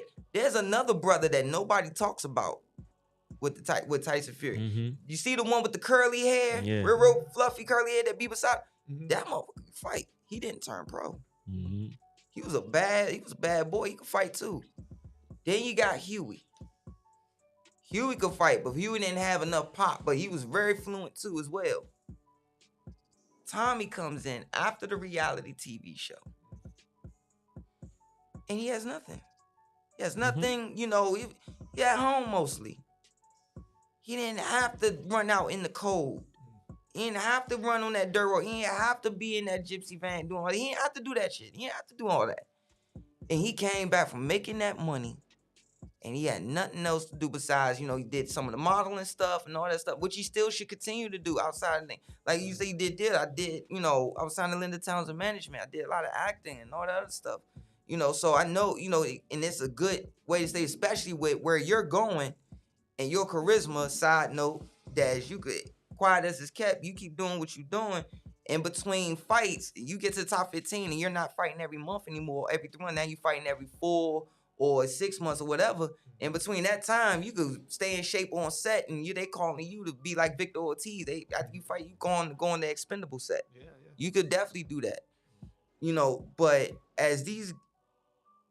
he didn't have no reason to fight. Now all of a sudden you get off your ass and all of a sudden you a Fury. This is a family that's been known for nothing else but one thing. That whole lineage is fighters. That's what the hell they are. That's what they do. That's how they always put food on the table. And when this boy gets in the ring and fights, I don't see that. Because even though, for whatever you want to say about Tyson, big boy, all the movement, all that other stuff, you knew what you were dealing with. Like, I know Steve Cunningham. I know and Steve admitted about Steve. Man, Steve Cunningham was a better boxer than me. I had to use my size to get rid of him. Like, you still knew you was dealing with a fighter with Tyson Fury. With Tommy, I'm going to be straight up. I wouldn't be surprised if Jake clip him. Yeah. That's what I was saying. That's why I said he's a like beach buddy. Right. Yeah. Yeah. Right. He doesn't have a box. I just don't think he'll boxing want it as much Uh-huh. as Jake, which is crazy to say, but he might take it too easy because he thinks, oh yeah, I got the boxer background, I got the family, and then he doesn't train. Right. Meanwhile, Jake, I mean, he might not have the experience, but he's like, He's in the gym. Yeah, exactly. Right, he's in the He's motivated. You gotta respect that. Indeed. Well, we got an actual real fight tomorrow. We got Beterbiev and Yard. Yeah. What's you guys' prediction in that fight? Yard. You got Yard going with him? He's gonna. I don't think the British kid has what it takes to fight a dog like that. Wait, which one? Like, Yard's going to lose or Yard's going to win? Yard's gonna lose. Yeah. I'm all Beterbiev right now. Beterbiev is a dog. I think Bivol over Beterbiev. Just because I'm a fan of Bivol's style. I love We were Bivol's talking style. about that. Oh, Yeah. my God. Right. Beautiful. I remember the first time I saw it, I was like, oh, this is. I was a fan immediately. Did you pick Biv all over Canelo? I picked Bivol over Canelo. Me yeah. too. I'm a He Canelo did, fan. yeah, he did too. I'm a Right, Canelo right, fan. I picked Biv. I said, yo, don't sleep Bivol. He'll get him. Yeah. He's Yeah. big and he fights. Ooh. But Yeah. I told The problem with Canelo, he fought Bivol like he wanted to. He shouldn't be fighting Bivol like when Floyd Mayweather fight him. Yup. Yeah. Should've been Thank like- you. He should be the Floyd Mayweather in this fight. Right. Not try to knock him out. I'm Try not to saying box that. him. Right. Canelo's Preach. changed. Canelo's changed recently. Like he goes in there and he expects to like two-piece a guy and knock him out immediately. Like I see him like just Thank really you. walking around there just trying to get the knockout for his last like 3-4 fights. Yeah, I don't Because know. guys is falling. Yeah. And then I don't get these guys. And don't you make this fucking mistake as you go up the ladder. Guys, how many times you done seen it throughout your whole life? Guys that can punch, naturally punch, and all of a sudden, they forget they got a goddamn jab. They forget they got a jab. For some fucking reason, I don't understand it. The Philippine. Pacquiao? He lost again. Mark Maxwell? No. Lost Donaire. Donaire. Oh, Donaire. Nonito Donaire. Donaire was a boxer. He's become to be a knockout fight, and then he forgot about the jab. He just boom, boom. And it was beautiful to see him at the beginning, Man, what? you know. Mhm. And then in the middle, like you're just trying to kill the guys. You're not boxing anymore. Right. I And remember when he see was them fighter of in- the year. Yeah, I was coming up with Donaire. Yeah. I mean, this is my thing. Is that you see Canelo and my line, because I always bring this up. Me and had this conversation multiple times where I bring up, I think it was round 6. And I even before that, say that part, first part, when we were talking about the fight when he got signed, I said, I got Canelo winning because of robbery. I didn't remember. I said, man, I got him getting robbed. Yeah, remember I thought Bivol was gonna get robbed. If he Ball made it fought where he good. couldn't get robbed. Sure, I done put it seen down. worse decisions, goddamn. Yeah. But I kept telling me, I said, I remember Bivol from the amateurs. I remember he's a decorated amateur. So he's not just, gonna a bang, type of guy. He can box. He makes a beautiful in and out step. Like where it's the perfect spacing every single time. Like and that's one of the things I try my hardest to work and I still have trouble with. You know why? Well, you know why? Bivol will be better you. Because of his footwork. Yeah, and you can see it when he fought Usyk as an amateur. Usyk beat up Beterbiev. Yep. With his footwork. And it's so off time because it looks slow. And the next thing you know, little step, hops back. And then he makes the big step, but it don't make like a business. Pop, pop. Then he hops back. And then he'll throw. I can't do this to save my life. I could throw a check hook. I could throw a skip hook. But that hook that them Russians throw, where they hop back, I cannot do that to save my goddamn life. You could put as much money on the table and say, so you know I'm a slick guy. I cannot do that to save my damn life. Like you couldn't pay man. I don't get how you do it, but it was check hook. man. But it was round was it 6 or 7? And Cinnamon walked Bivol this way towards the ropes, and Bivol is here. Mind you, he has an Olympic guard. Well, my father says the Olympic guard when you have your hand here. And you see Canelo do his typical thing, feint to the body, feint, bop, and he shoots the wide 6, hits him, bow, right on the shoulder, bow, right a little bit higher towards the head, second, third time, boom, right on the shoulder again, then a third time to the shoulder. And Bivol just, and you see Cinnamon do this, boom, boom, boom, and he go, He panicked. He lost his whole game plan. because he's not moving. Yep. He's used to doing that, and a dude moves. Dropping, yeah. Now, whether he falls to the canvas or that weight just, and he moves you a bit. And Cinnamon forgot, damn it, I'm at 175. Exactly. Let me box a little, let me put some rounds in the bank a little bit. And the problem with that I've noticed with his team is plan A and ain't shit else. Eddie's a great trainer, not taking nothing from him.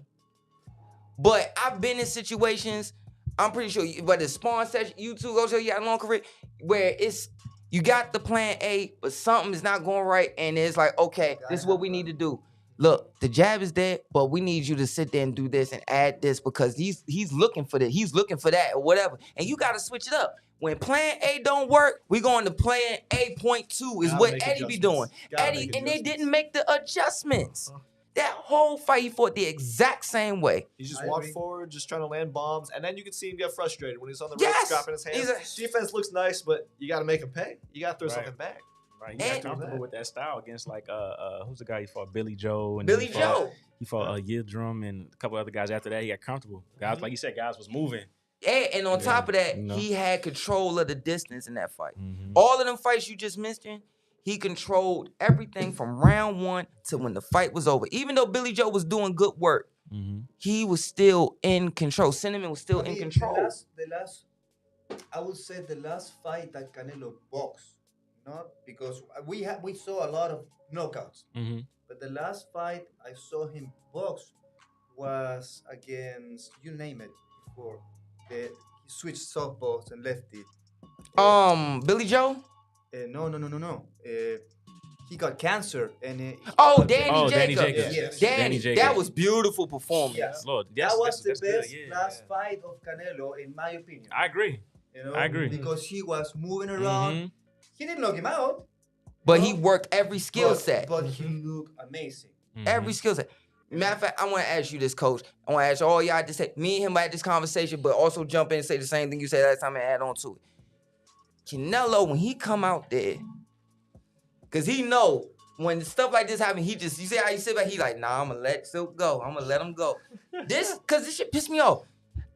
I've seen my father, my father one of them people where you could tell that he yelling at you, but he ain't yelling at you. Like, man, what the hell are you doing? He ain't yelling, but it feel like he yelling at you. One of them, never get my father say, man, all that stuff look nice, all that stuff slick, but do you have a jab? Do you have a jab? How you not have a jab? And the way he is fought, he's sitting there throwing these shots, and it's like, oh, he not even working off his stick the same way. Like he'll throw that feint and slide, you know, when he slides over, whatever, all this. And I'm sitting there thinking to myself, like, when he fought Danny, he looked immaculate. Not taking that from him. But this is what I noticed. I'm going to get all y'all's opinion here. Canelo could go in there, and Bama go in there, be boxing. That fool looked like Sugar Ray Robinson early on.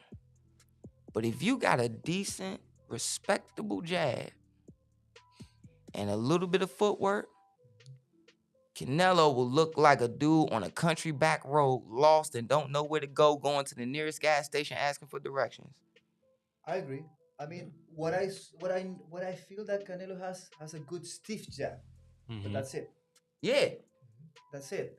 He doesn't have the flicker jab. He just got that stiff power jab. And that's good. Like, you know, consistent, a consistent piston like jab. Yeah. That's all well and fine.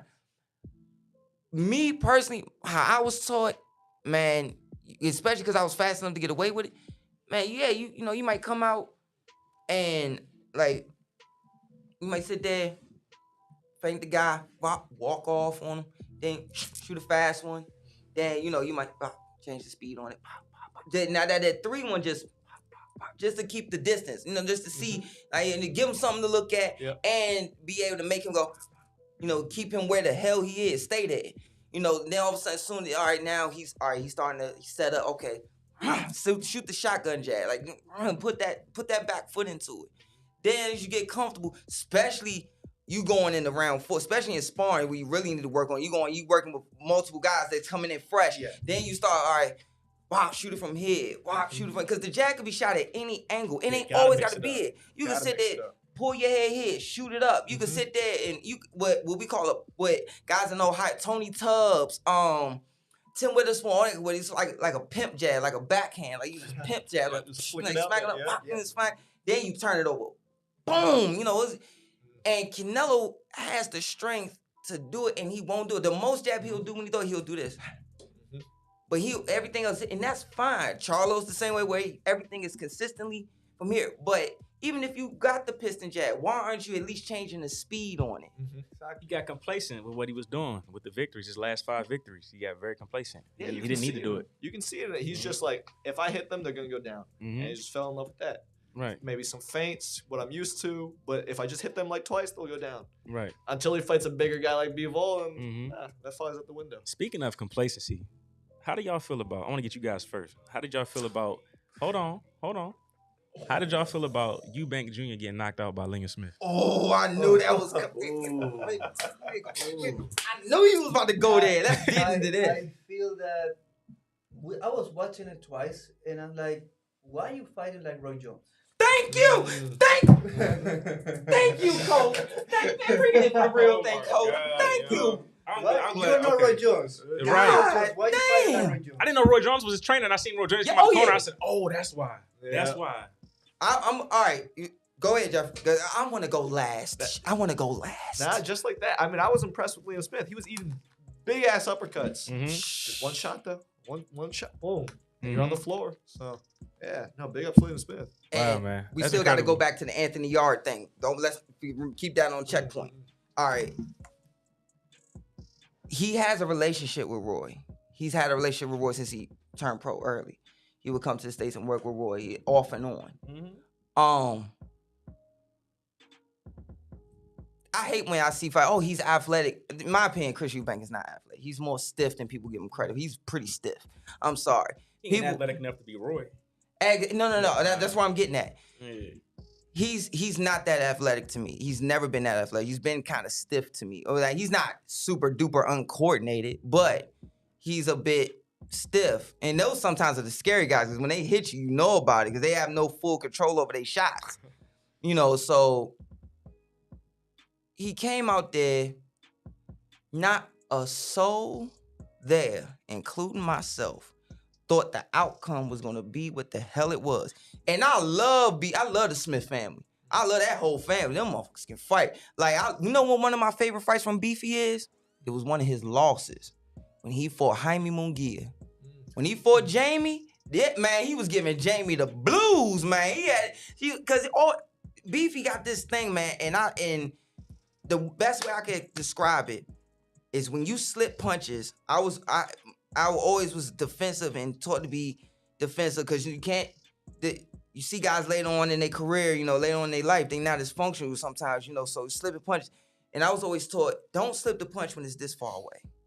Why? Because the guy can see it and say, oh, he's slipping early. He biting on everything early. So they'll purposely give you that same throwaway, knowing you're going to slip too early, and then, bow, you run into something else as you're coming back to center. I was always taught, get good enough to where it gets about right here, then you won't. That's why I always say, make your ears red. If you can see his ears red, that means that man can slip some punches. Or his ears are swollen or whatever, or red, that means he can slip punches real well, because that means that he right there, he see it right at the end, and then he's gone. And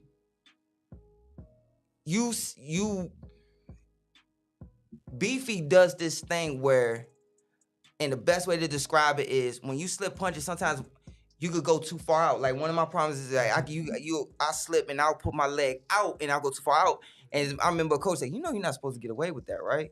Beefy does it effortlessly where it's like I never go past my knee when I slip, but sometimes I go too wide when I slip on that window. And half is because you're tall, your arms long, but also it's because you want to get the hell out of dodge. You want to get your shot, get your count off, but get out of dodge. Beefy does it seamlessly where he slips and it's here, back each time. The Mungia fight, Mungia was just too strong, but he was everything was just perfect. And oh my God, I love watching beef fight because it's you know how they say don't give so much skill, like don't give up all your skills so early. It's what needs to be done at that moment, and it's smooth. Now he's not overexerting. That's why I love beef. I had it in my mind, if the fight goes, I could see Beefy turning that old man gonna turn it on. He got that experience, and he steals it late if he wins.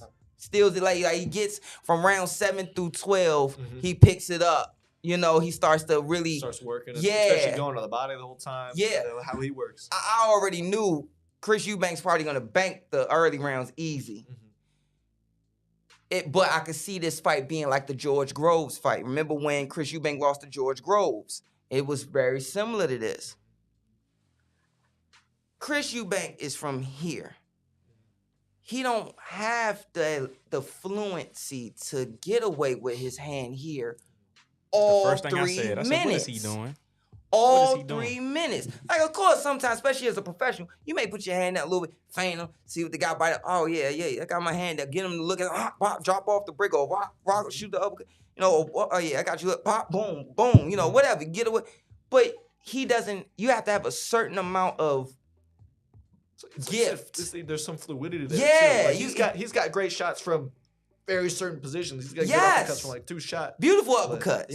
But it's that fluidity between all of them. Yeah. He's flexible with that. And I'm thinking, this fight's supposed to be from here all night long, both of them back and forth. But Liam's trying to find Chris all night, even though they may be in the center of the ring for something. That's how I'm thinking the fight's supposed to go. I see this some bitch come out there, and he's sitting there with his hand. And I'm like, oh no, don't be that guy. Don't be that guy. Don't do that. Don't do that. Why are you doing this? And he thought Beefy was, what I also think? It wasn't just the Roy thing. He thought Beefy was old. Man, this man old. He dumb, man. I'm going to smash him off. I'm going to if I don't stop him, I'm going to class him for 12 rounds, and then we're going to move forward. Because what was he saying? And the only reason why he want to mention Triple G name is because he want to get that big pay, and he think Triple G old. So, and I'm watching Beefy, and Beefy's jumping on him fast, early. Like, he was still going his normal pace, but it was just a step higher. And I'm like, oh, okay. And I'm like, but Chris is countering pretty good. I'm like, okay, cool, good. But he should, when Beefy come in, since he has his hand down, if you're gonna do that, off the dip, make sure when Beefy come, get him off. Yep. Do it with J-Rock. Yep. Julian J-Rock Williams is the king of that jump. You want to get that clean. Yeah, get off me. Boom, come over top. Right. And next thing you know, I see the first shot land in round 2. Matter of fact, round 1, he landed some good stuff on Chris. They both were landing stuff. I'm like, okay, Beefy ain't wasting time. All right, cool. Let's see. He's trying to catch Chris off guard. And then the next thing you know, and Roy told him, you gotta just watch out for this. And he can't see the hook, he can't keep up with it, whatever. But when it comes to that full part of him trying to box like Roy, kids, sit down and have a talk with Uncle Goldenboy. I was born in the era where I seen both Roy and Floyd. Roy, whose birthday just passed. Roy, Mike Tyson at one point in time, Max Kellerman said this on ESPN. At one point in time, and you know this better than I do, Coach, Tyson, people saying the other day, breath, but man, Tyson could be the greatest of all time. Man. He might break Marciano's record. Oh my God, man, Little did anybody know, in 1988, there was this kid at 152 in Seoul, Korea right now, that will then turn pro, win all the way up to heavyweight, and open 2-1 to beat Tyson.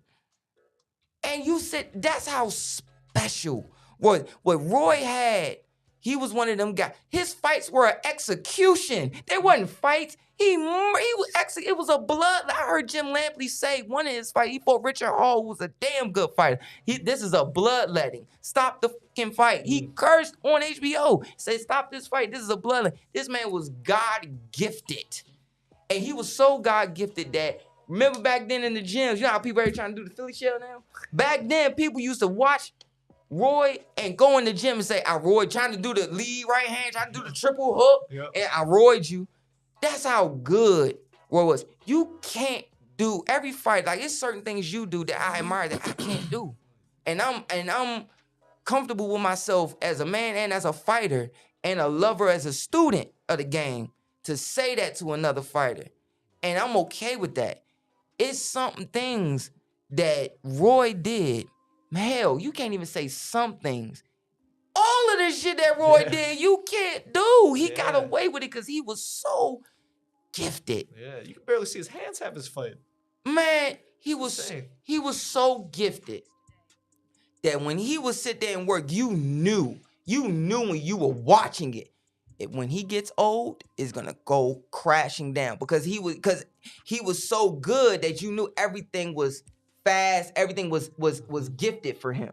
So once he got old quick, you saw all of it decline mostly. You know, and in boxing, once you a tenth of a second you lose is really bad in fighting because that tenth of a second, especially at the highest level, and you trying to mimic that.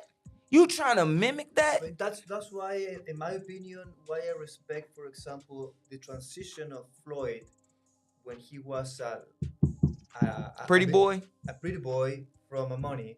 Pretty boy, he was mean. Oh my He God, was precise. knocking out everybody. Oh, Everybody. But then he jumped Oh. on weight, and everything changed. But if you are really good, you love the sport, you know what he's doing. yep. He's And now his he's hands were boxing. hurting too. His hands were in bad shape. Exactly. So now he's boxing. He Mhm. changed. You see, there's two Floyds. Yep. The aggressor boxer and the boxer. Mhm. You know that is gonna make you lose and pop and move around. You know. Right. But if you compare that to Roy Jones was athleticism, is a wizard, but he wanted to do that all the time until the end. You don't have that until the end.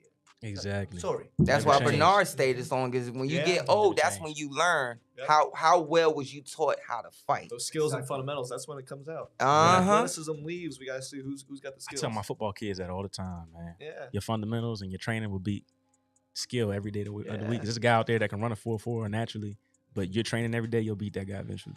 You'll beat him Mhm. eventually. So I want to ask you guys this too. So Conor Ben was supposed to fight BINK. Oh shit. So when I seen him get hurt and I seen it was over, they stopped it. I said, I don't know if he would have lasted with Conor Ben. How do you guys feel about that?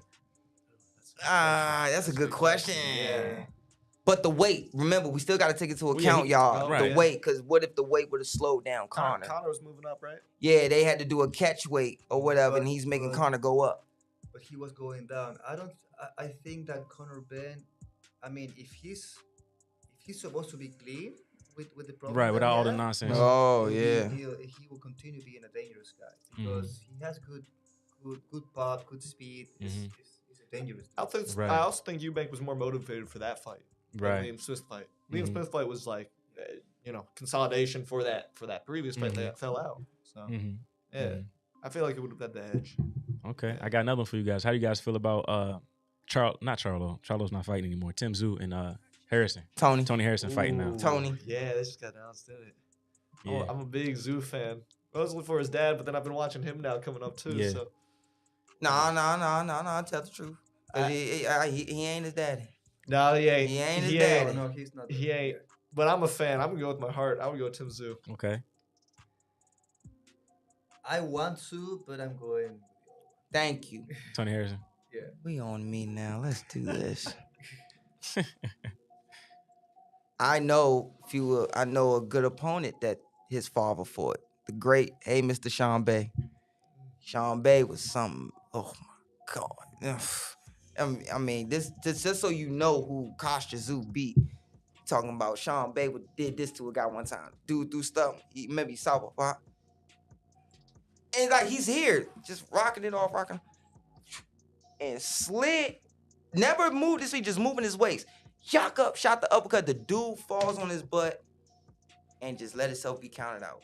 And he told the announcer afterwards, he said, after getting hit with a shot like that, I already know what type of night it's gonna be. I called it. That's how special Sean Bay Mitchell was. A guy who was undefeated, lost 3 straight, then came back and still became a world champion. This is when he was a prospect. You know, I never get him and my dad had a conversation. I think it was him and my dad. And then he said it again on the radio station. He said, Kostya Tszyu, in the Kostya Tszyu fight, like, you know how he got the Olympic style like this? Yeah. He fought here. And you know how you shoot your hook off the jet? Now, you want to shoot your, you know, shoot it like that. Like, wow, wow.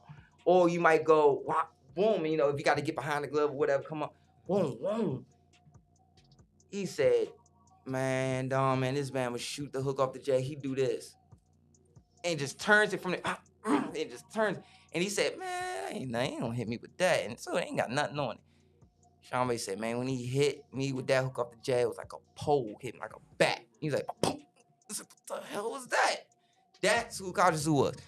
But Kostya Tszyu had deceptively good defense. His head stayed on the line, but he knew how to bring he gave you the barrier to get through. He gave you a barrier to have to get to. He's always all the time. Then he hit you with a shotgun, and he would get full. He would throw that Jack Johnson. He would throw that Jack Johnson jab where he would go from here, then turn his hand in, and it get full torque off of it. And them things, back then, remember, they always wore red gloves back then. You didn't have Grants and all them other. So them horse heads cut you up when you get full torque like that. Man. What's that? I don't like Little Reyes gloves. Oh my God. You know, so Kostya Tszyu was so well-rounded. But then when I look at Tim, he has his father's crack. He has his father's stance. You know, he has the genetics of, you know, that good schooling from that. But his defense is horrible. Horrible. Yeah. A lot of that's gonna show. If he don't get it together, it's gonna show up real bad late in his career in a way he not gonna like. And I mean, not just in the ring, I mean his daily life. You talking about Tony Harrison here. My favorite fight of Tony Harrison was his loss where he had to fight fucking won and he lost to Charlo. But did y'all see when he had Twin under control and he looked like an old pro in there? Yeah, look at that. Yep. Pop! You know, like, oh my God! I mean, he hitting Charles through his bounce. I'm like, oh man, that jab is killing him.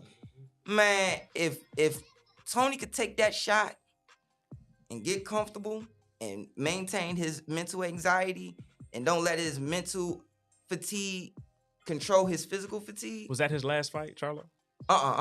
He had a tune-up. He had 2 tune-ups since then. Okay. You know, and he's also been in camp with Alicia. So he's staying in shape. Yeah. I got you. So I'm sorry, I ain't got him. I ain't got him getting away from Tony's jab. And if Tony gets him under control, Tim in a lot of trouble. He's in a lot of trouble. It's a hell of a fight, man. Tim Tszyu and Tony Harrison. That's a big step up for Tim. Right. Hell yeah. He was gonna fight Charlo. Yeah. Right. Both of those big fights for him. Right. So Tony goes in here and handles business. It's like, damn, Charlo, come back here. Yeah. Come back here again. Let's finish what we started, type of thing. Mm-hmm. Now let's go back to this. So BINK knows that I have ties to the Anthony Yard camp.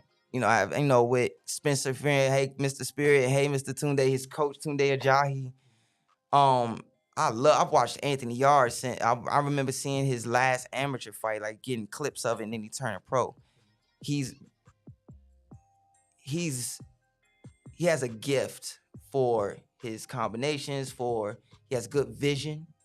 You know, he was doing really well against Kovalev, but it was experience, and he did what his coach asked him to do. He had Kovalev hurt. He had Kovalev hurt, and he thought, I'm gonna try to get rid of this guy because and I understand why he did. When you really unpack it, man, you got him. You making him feel old. Let's go ahead and push him. And 2, we're in Russia. They already tried to mess with your clothes. They didn't give him his fight outfit. They took his luggage, then gave it to him like the day before the weigh-in or something like that. Like they had his stuff for a minute, playing mind games with him. And then doing stuff during the fight. He's like, okay, I'm probably gonna get robbed. Let me try to get this guy out of here. And I've heard other referees say if that fight was in Vegas or if that fight was in England, that fight would have been stopped. So because how he had when Kovalev slid down the ropes or whatever, yeah. When it comes to him fighting Beterbiev, I'm not mentioning no names, but I've had multiple camps tell me I gotta protect my kid. Cause he'll fight him. And I don't think he know what he getting himself into. Had multiple camps tell me you only fight him if you have to. I had multiple camps tell me, man, he breaks you down. Like everything he hit, like each shot is like that you're dealing with. And I know that Anthony has the size to be in there with Beterbiev. And he has the vision to maybe see some of that stuff come off. But what you think, Coach? Do you think Beterbiev has that type of pop where, you know how Anthony, he rarely ever goes to Irma. He basically stays shell. And if I'm Beterbiev from that Russian schooling, I'm tearing this up all night long. I mean, this Russian is a brick. Yes. It's a guy who's gonna walk forward. That is gonna just being seek and close destroy. To you, just being close to you is gonna be stressful. Yep. Or to say relentless pressure. Exactly. Because he's coming in with. And this British likes to be like this. This is not the guard for him. First of all, he has power. He has pop, but I don't see if he doesn't do nothing in the first 6 rounds, he's done. That's what I said. Yeah. I said that this morning to somebody I was talking to about boxing. If he doesn't win him in 6 rounds, goodbye. Right. Get him under control. It's that thud's gonna start pounding and he's going, And I think because Anthony, he can move his feet, but how can I put it? But again, let me. What you think, my Coach? opinion is this: he Shoot, can Coach. move, but the body type, he's gonna. That's why I said 6 rounds. Otherwise, then all the acid lactic in his muscles is gonna make the power go down. Everything's gonna be. But this Russian is compact. Boom, boom, boom. And he keep walking. Everything is hard too, and everything is hard. Yeah. Right. Consistently. Yeah. And the thing about it is, I noticed that Anthony Yarde sometimes does this, and this could be a problem. He plants his foot and he sit. When he don't, with this guy, yeah, you want to maybe catch and shoot some of that stuff, but get the hell out. Go start your C pattern. Keep this guy's feet turning. His feet has to be, Beterbiev is a guy who's like Trinidad. His feet have to be set to punch.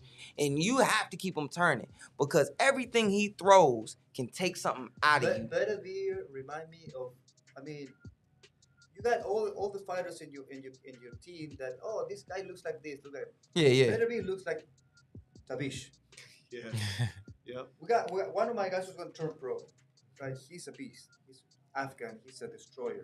Abish You start sparring with him, and you feel comfortable the first round. Pop, pop, pop, pop, pop. But you start touching him, and you see him, and you're like, oh shit. Right. You see him receiving a jab, you like, keep walking. To get closer.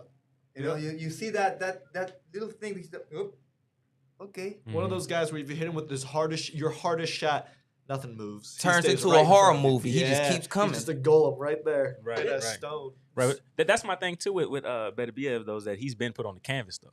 Yeah, he's been put down. So sweep hook, right? And it's it's been a to couple the times. ropes. Yeah. So Yarde has the power if he can catch him. I said early. If he can And catch him speed. early or put him into some trouble early, he has a shot. But the longer that fight goes, that power is going to catch up and wear him down. That's what I mean. I feel that he has until 6 rounds. Mm-hmm. He doesn't do nothing in 6 rounds. If he does it after, I'm be surprised. Right. Mm-hmm. Coach, I'm gonna get y'all opinion. All y'all's opinion. If I'm his coach, I'm telling Anthony, and I'm pretty sure Coach Tunde got it, the whole game plan set up. If we got the crowd booing, we doing the right damn thing early. Let's try to get some shots in. see if we could take some steam out this guy with some stats to the body and use your speed to see if we can hit him with something he don't see. Because each time that better be has been dropped, it's been a shot he didn't see. It hasn't been no shot he seen coming. It was a hard shot and it put him down. Right. But each time he was badly, like that time with the hook, he was badly hurt. But he was in top shape and recovered quickly. But it's like, okay, with Anthony, he has to also change his sequences. Sometimes Anthony doesn't change sequences. For young fighters, for people watching, you don't know what I mean. Change your sequence. I mean, like I had an issue. You know this story where I'm working with a guy and I would feint and I would walk to my right, but I'll go feint. 1, 2, 3, set. Bop, bop, bop. Feint, feint, feint, feint. Walk. 1, 2, 3, stop. Coach Bubbles, shout out Uncle Bubbles. He go, time. You know, you keep doing the same sequence. What you talking about? He said, every time you feint, it's a good move. You're getting in and out, but you stop at the same time. You take 3, so you feint. You walk. You do a nice walk. And it's a dangerous walk because you making sure when you walk, if you follow, drop the brick. But you're stopping the same way. So I'm like, huh? So he told Boogie, our old spawn partner named Mahiri Epps, he tells Boogie, look, Boogie, man, as soon as he takes his second step, get ready for the third step, leap in with a leaping hook. You ain't going to hit him with it because he's going to see it coming. And then so the next round, do it. Whoa! And rolled under, and I got out of like, whoa! He said, see what I mean? Especially at the highest level, you got somebody like Better Be Able who y'all might think we exaggerating, but we're fighters. We know what it's like to be in there with a power puncher, and you don't get them under control. Or even if you're a better skill set and you know you win in the rounds, you're trying to keep the composure to keep outclassing him. But you can never, the anxiety level that you go through when you're in there with a power puncher, it's like him when he used to play football. He was known as a big hitter. Like he was one of them guys who hit you instead of getting the interception. Okay. And so when you watch a guy like that, the anxiety of, yo, quarterback, get the ball to me here because BINK is coming. Yep, like, you know, so coming. Yeah, you know it's coming. You know it's coming. Especially someone like Better Bia, where it's just even if you hit them, they're not moving. You're like, they're not moving. I can't stop. It's like a horror movie. I said, whoever made these Freddy Krueger and Michael Myers, they had to have been a boxing fan. Yeah. Because you had to watch. So when that mental anxiety of when you fighting a guy that can hit, people say, oh man, he fell asleep in there. You know, whatever. Don't fall asleep in there. How you fall asleep in there? You fighting easy because once you get a guy under control, you don't want to mentally. That was one of Tony Harrison's early plagues in his career. He would sit to get a guy under control, and once you hit him with a good shot, he would get mentally fatigued, and it would wear on his physical fatigue, and he would get caught up to and get stopped. When you're dealing with a power puncher, it's, man, oh my God, every second is dangerous. Any second here, I could get hurt or badly knocked out. I have to stay alert. That's how it is when you're in there with a power puncher. Cause it's like, in them shots where you get hurt, but you ain't stumble hurt, like, get it together. That shot where you get hurt and your legs leave, but you still in the same spot, but the dude don't know you hurt, you like, boom. Yep. He don't know you hurt, but you see your vision do this for a second and come back, and you go back to feint, and all of a sudden you tap your back foot. Oh God, my legs gone. Okay, they back. Good. Now let's move. Better Biev is that type of power puncher where Anthony Yard he has to know, man, I gotta knock the shit out of him in the first round early. Gotta establish you gonna respect me early. And I'm gonna I gotta hit him with some blinding speed early. I have to counter him early. And I gotta see, can I get my stab to the body and make it count early and see, can I get this guy to move? And also not give up nothing early, because look at what happened to Joe Smith. Man, oh my goodness, early. Gave it up early and then lost everything. Yeah. Lost everything. Lost the game plan. Got to pause him for a second just so he has to think before it comes in. Otherwise, he's just going to walk you down. Yeah. And on top of that, people forget, he beat Joe Smith off of amateur experience. Watch the tape. That wasn't no pro fight. That was a pro fighter versus a pro fighter who also came from a long amateur career. Everything he hit Joe with for the mistakes that Joe made Joe couldn't even get away with them mistakes with a high level amateur. Everything he did was just fundamentally sound from the amateurs, and he hit Joe with certain stuff. That's all that was. Put him in trouble, man. And put him in trouble early. Me and Bink was on the phone for that fight. Bink was like, this ain't going long, bro. I know that's your boy. I know you cool with him, but this ain't going long. I said, man, I really want Joe to do good, man. I really, because I mean, Joe was texting. I said, Joe, man, establish that jab early, baby. You know, I'm proud of you, man. Do your thing. Like, he was on Instagram back and forth. And he said, thanks, man. You know, and all of a sudden, counted that stick, boom. And the type of guy that Joe Smith is, the only way he goes backwards is if you hit him and he goes off balance. He don't go backwards. So he's going to be right there, head on line. Good guard, but head on line. And guy like Better Be. And then what he did, matter of fact, what Better Be did to my boy, Marcus Brown. Oh, my God. What he did, remember the outfit Marcus Brown wore with the tassels and it was red, white, and blue? It was mostly white. Man, the beating. The shot, them power shots and them type of power shots where you like, man, this is damaging this guy for his future life. Like, these are the type of power shots you dealing The with. weird thing is like you see him like he doesn't look Like nothing. and then boom. It's those Like, dead, heavy-handed people, man. It's crazy. Let me ask y'all. I'm gonna ask you guys one more. We got one more big major fight coming up. Benavidez, Caleb Plant. Predictions. How do you think this fight plays out? Let's go with Jeffrey first, and then we'll go coach. Yeah. That fight was popping off in our group chat not too long ago. Okay. I'm going with Benavidez. Okay. I like his work rate. I like how big he is, and I like his volume. I think he can get it done. Even if Caleb Plant's going to try to outbox him, I think the work rate and just that pressure, I think it's going to be too much. Okay. Mm. How about you, coach? I like Caleb Plant, but Benavidez is gonna the volume that he has. Mm-hmm. But he dropped his hand sometimes. Mm-hmm. If Caleb can capitalize with good shot, something could happen. Right. But I have the big guy. Right. I think it's safe right now to bet on Benavidez in this fight. Yeah, Put Benavidez. your money on Benavidez. I want. Don't get me wrong. I'm a boxer. I like Plant. Yeah, of course. Yeah. Right. You gotta love that skill. Good Yeah. Lord. Right. Oh. I want Plant to win, Mm-hmm. but I don't know.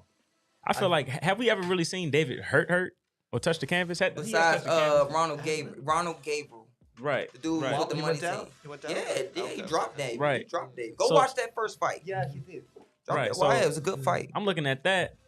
I'm looking at what Caleb did to Darrell, because I didn't see that coming out of anywhere. I didn't think he was going to drop Darrell like that. Yeah. So I'm like, okay, Caleb got some shit behind them gloves. Uh-huh. He don't show it, but he got some Sneaky shit. pop. He got some shit behind them Yeah. gloves. And David gets reckless.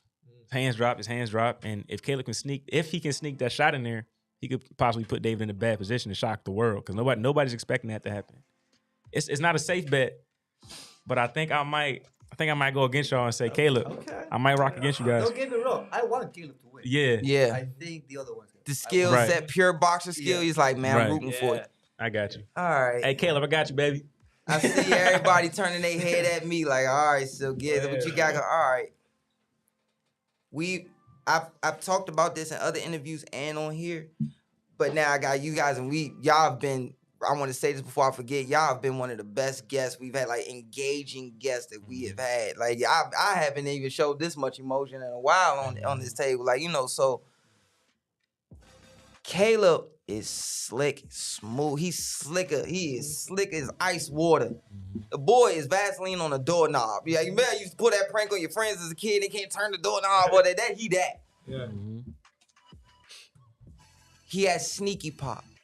Yeah. What is sneaky pop? Little fighters that's watching, you know, fans that are watching. Sneaky pop is, like my father would say, not everything got to be hard.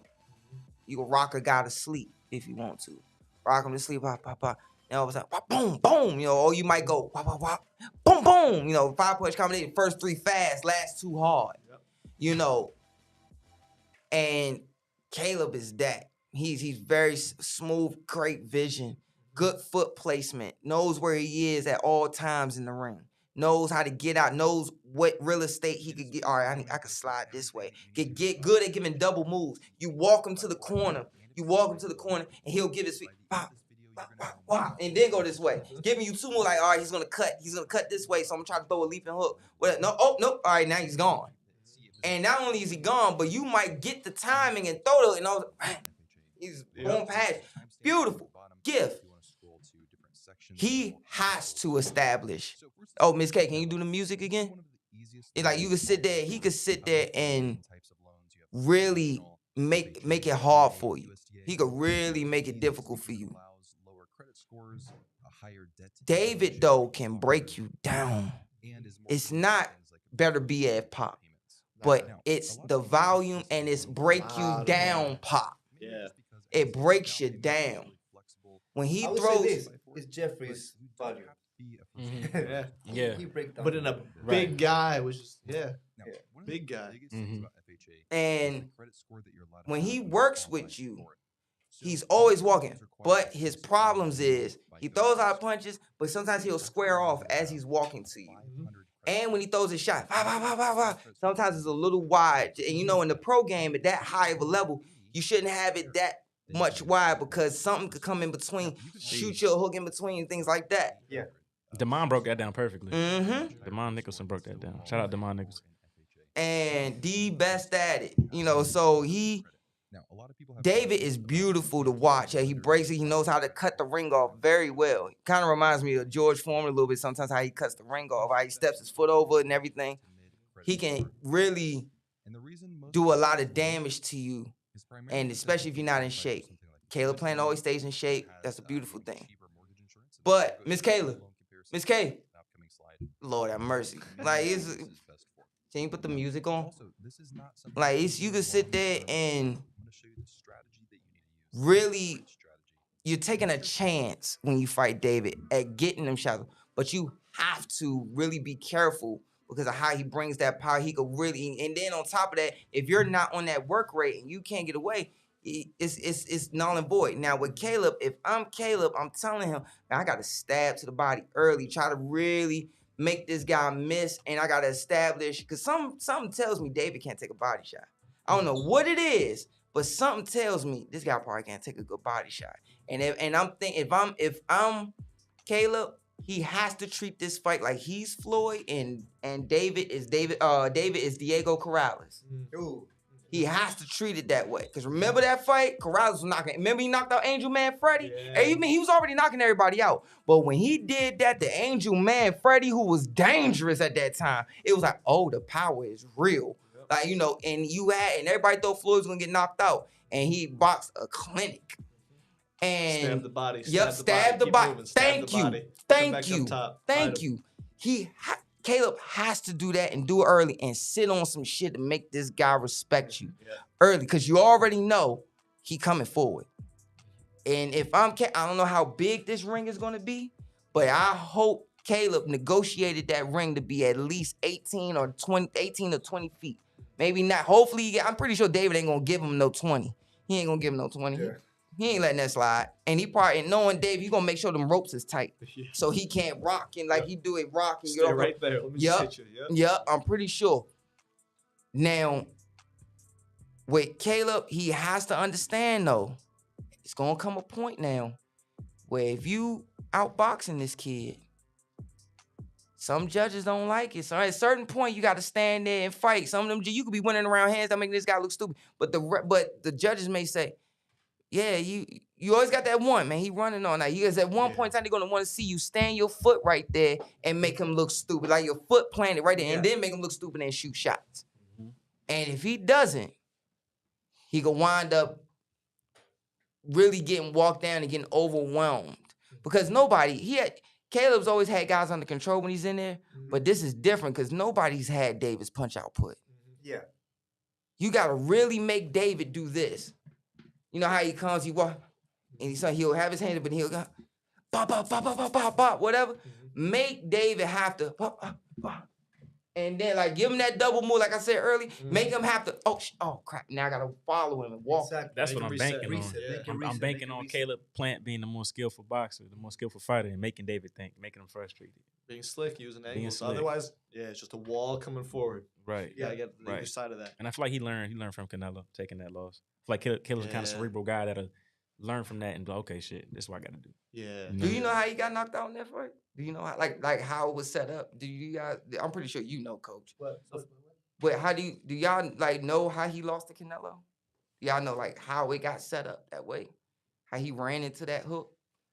Well, he was framing a lot at the end.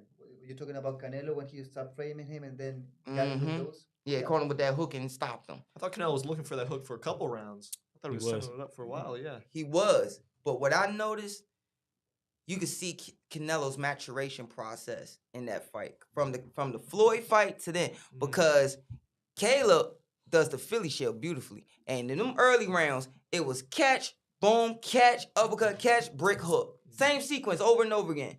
Sweet Hands was catch, brick, catch, uppercut, catch, brick, hook. Each time. Then he would catch the hook or he would dip. And the smart thing that Caleb does, and you probably done seen fighters do this, sometimes they dip, but they bend at the waist. And the eyes are at the canvas instead of looking up and squatting and then bend your body and pivot your back foot out and reset. Caleb does that effortlessly. And Canelo knew, I'm not landing my damn hook. So what he did was, if you watch, Canelo gave it and then he changed the angle. He went here and shifted. He instead of, because remember, he kept throwing the hook and it was catch, bow, and he had to block the right.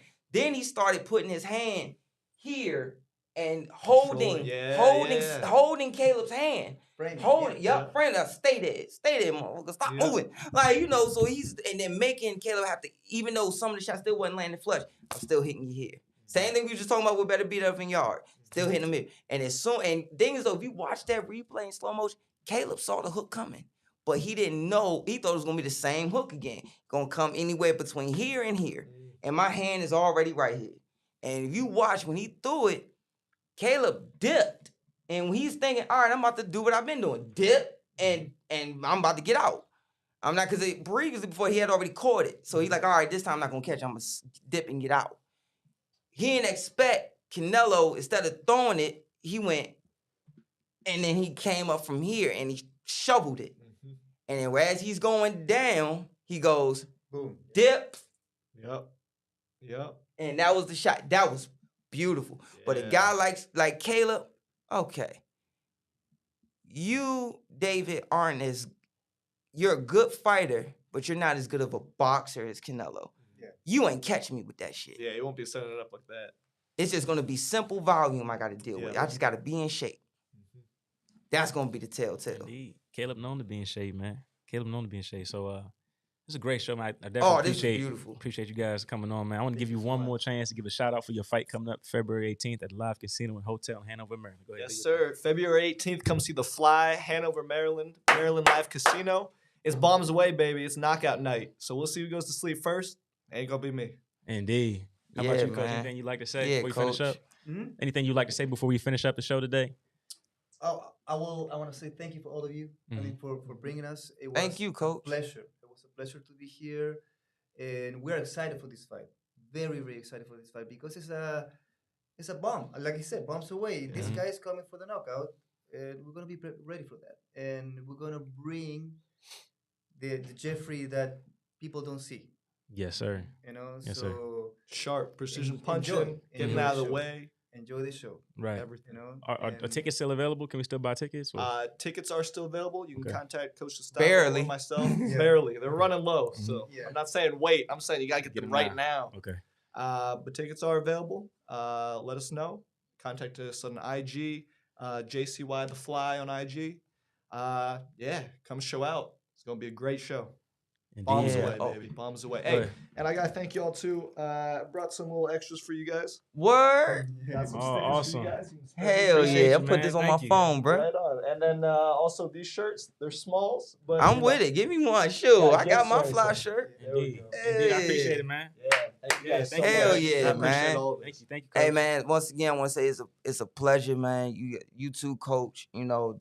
I haven't been disengaged with a guest in more than a few episodes. Ben can tell you, you guys pulled that out of me. I appreciate you guys. It's just great talking to people who know boxing. Yeah, man, what? It's refreshing. Oh, my goodness. Exactly. Y'all welcome back anytime, man. Definitely. And once again, Coach, it's beautiful that how cerebral you are to the game and how you also know the detriments of this game and knowing that you want to protect your fight and move them the right way.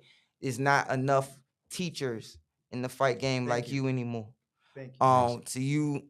To you, Fly, man, well done and how you conduct yourself, how you carry yourself, in and out the square since I've known you. And you're gonna definitely leave a mark, man. People gonna, cause the way you're gonna start having a lot of kids, people saying, you know, that's a pro, you posted. That's a pro, that's how you behave like a pro. And that's one of the biggest compliments you could say to a kid, to look at another fighter.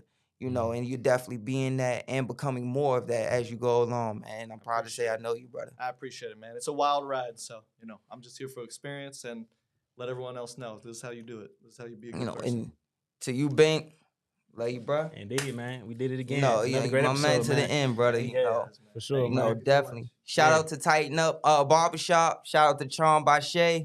Little bit, everybody else, you know, and Big Roy, Route 1, El Paso. Route 1. Shout out to Santo.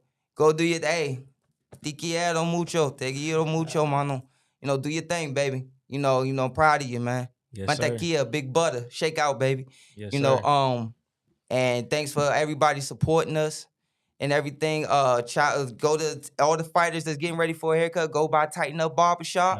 You know, you can go and get in there, and they love their fighters. They always look after their fighters. You guys go always stop by. We'll hopefully be doing a promo with them soon. They really want to see you as well. Yeah, that'd be great to meet them guys, man. Yeah, and then you got another big fight next week. Rosecroft Yeah, Raceway. Rosecroft. You guys gonna be there? Rosecroft? Should be there, yeah. Okay, awesome. Awesome. Yeah, man. And shout out to Charm by Shay. I said earlier you made the bracelets, and you know I really appreciate you did 3 bracelets for me that was meaningful for each person that is dealt for. So I really appreciate them. Go to her for all types of charms and bracelets and everything else as well. And Kenichi Bear for, you know, Miss K, the producer, for, you know, her doing everything that she does, and Nietzsche, everybody else in the headphones. And Bink for being the host, man, because I can't do what this man do. Man, you know. And just to let you know. It's God-given, man. It's God-given. Everybody's here at this table for a reason. Yeah. We're all here for a reason, man. And, you know, boxing chose us. So, if you like also MMA, we can also invite you to get. Hell yeah. I meant to ask you guys that, didn't like MMA things. You know, we're big into boxing, but we like to branch off and start talking about MMA guys. It's and, beautiful art, you know, being in more events. Fighting's fighting. Guys, in MMA, we have the best team, and we have a lot of Bellator and UFC fighters and LFA champions. Okay. I mean, there's gonna be a lot of material if you. You even talking with the owners and say Nima, it's an open book. You learn so much from him. Yeah, I'd love to come learn about it. Come check out the gym and, you know, watch you guys train and see what you guys do. Yeah, you know? definitely. For sure. Like, you want to see some MMA sparring, go on Sundays at 11. You want to see boxing sparring, Saturdays at 2 or Tuesdays at 8. Awesome. Got you guys locked down. Again, thank you guys so much. Thank you, man. Oh, thank you guys so much. Before we go, we wanted to surprise you with something. Look to your left. We got some special headphones for you from Kenichi Bed, straight from the man who made them himself. Thank you. You know, and those. I didn't even know that. Y'all surprising me. Man, I didn't know it. So yeah, that's what's up, man. Those are dope headphones. Yeah, when you put them on, man, so you're gonna see the colors change on the side and everything, and actually when you turn it on, if you got a game system, you have a USB in it, like you got PlayStation, you can hook it up to your PlayStation, play with it, and it has a clip on the back where you hit the button and the bass goes up even higher and it vibrates through your ear. Trust me, you're gonna really enjoy. When you get your hands wrapped and you put your headphones on, I think you're gonna really enjoy it, brother. I love them. I love them. They're good for working out. You sweat. You know, they don't mess up. They don't mess up or nothing. Everything's good. Perfect. But thank you guys again, man. We're gonna wrap this one up. We got JC the Fly here. We got Coach Gustavo.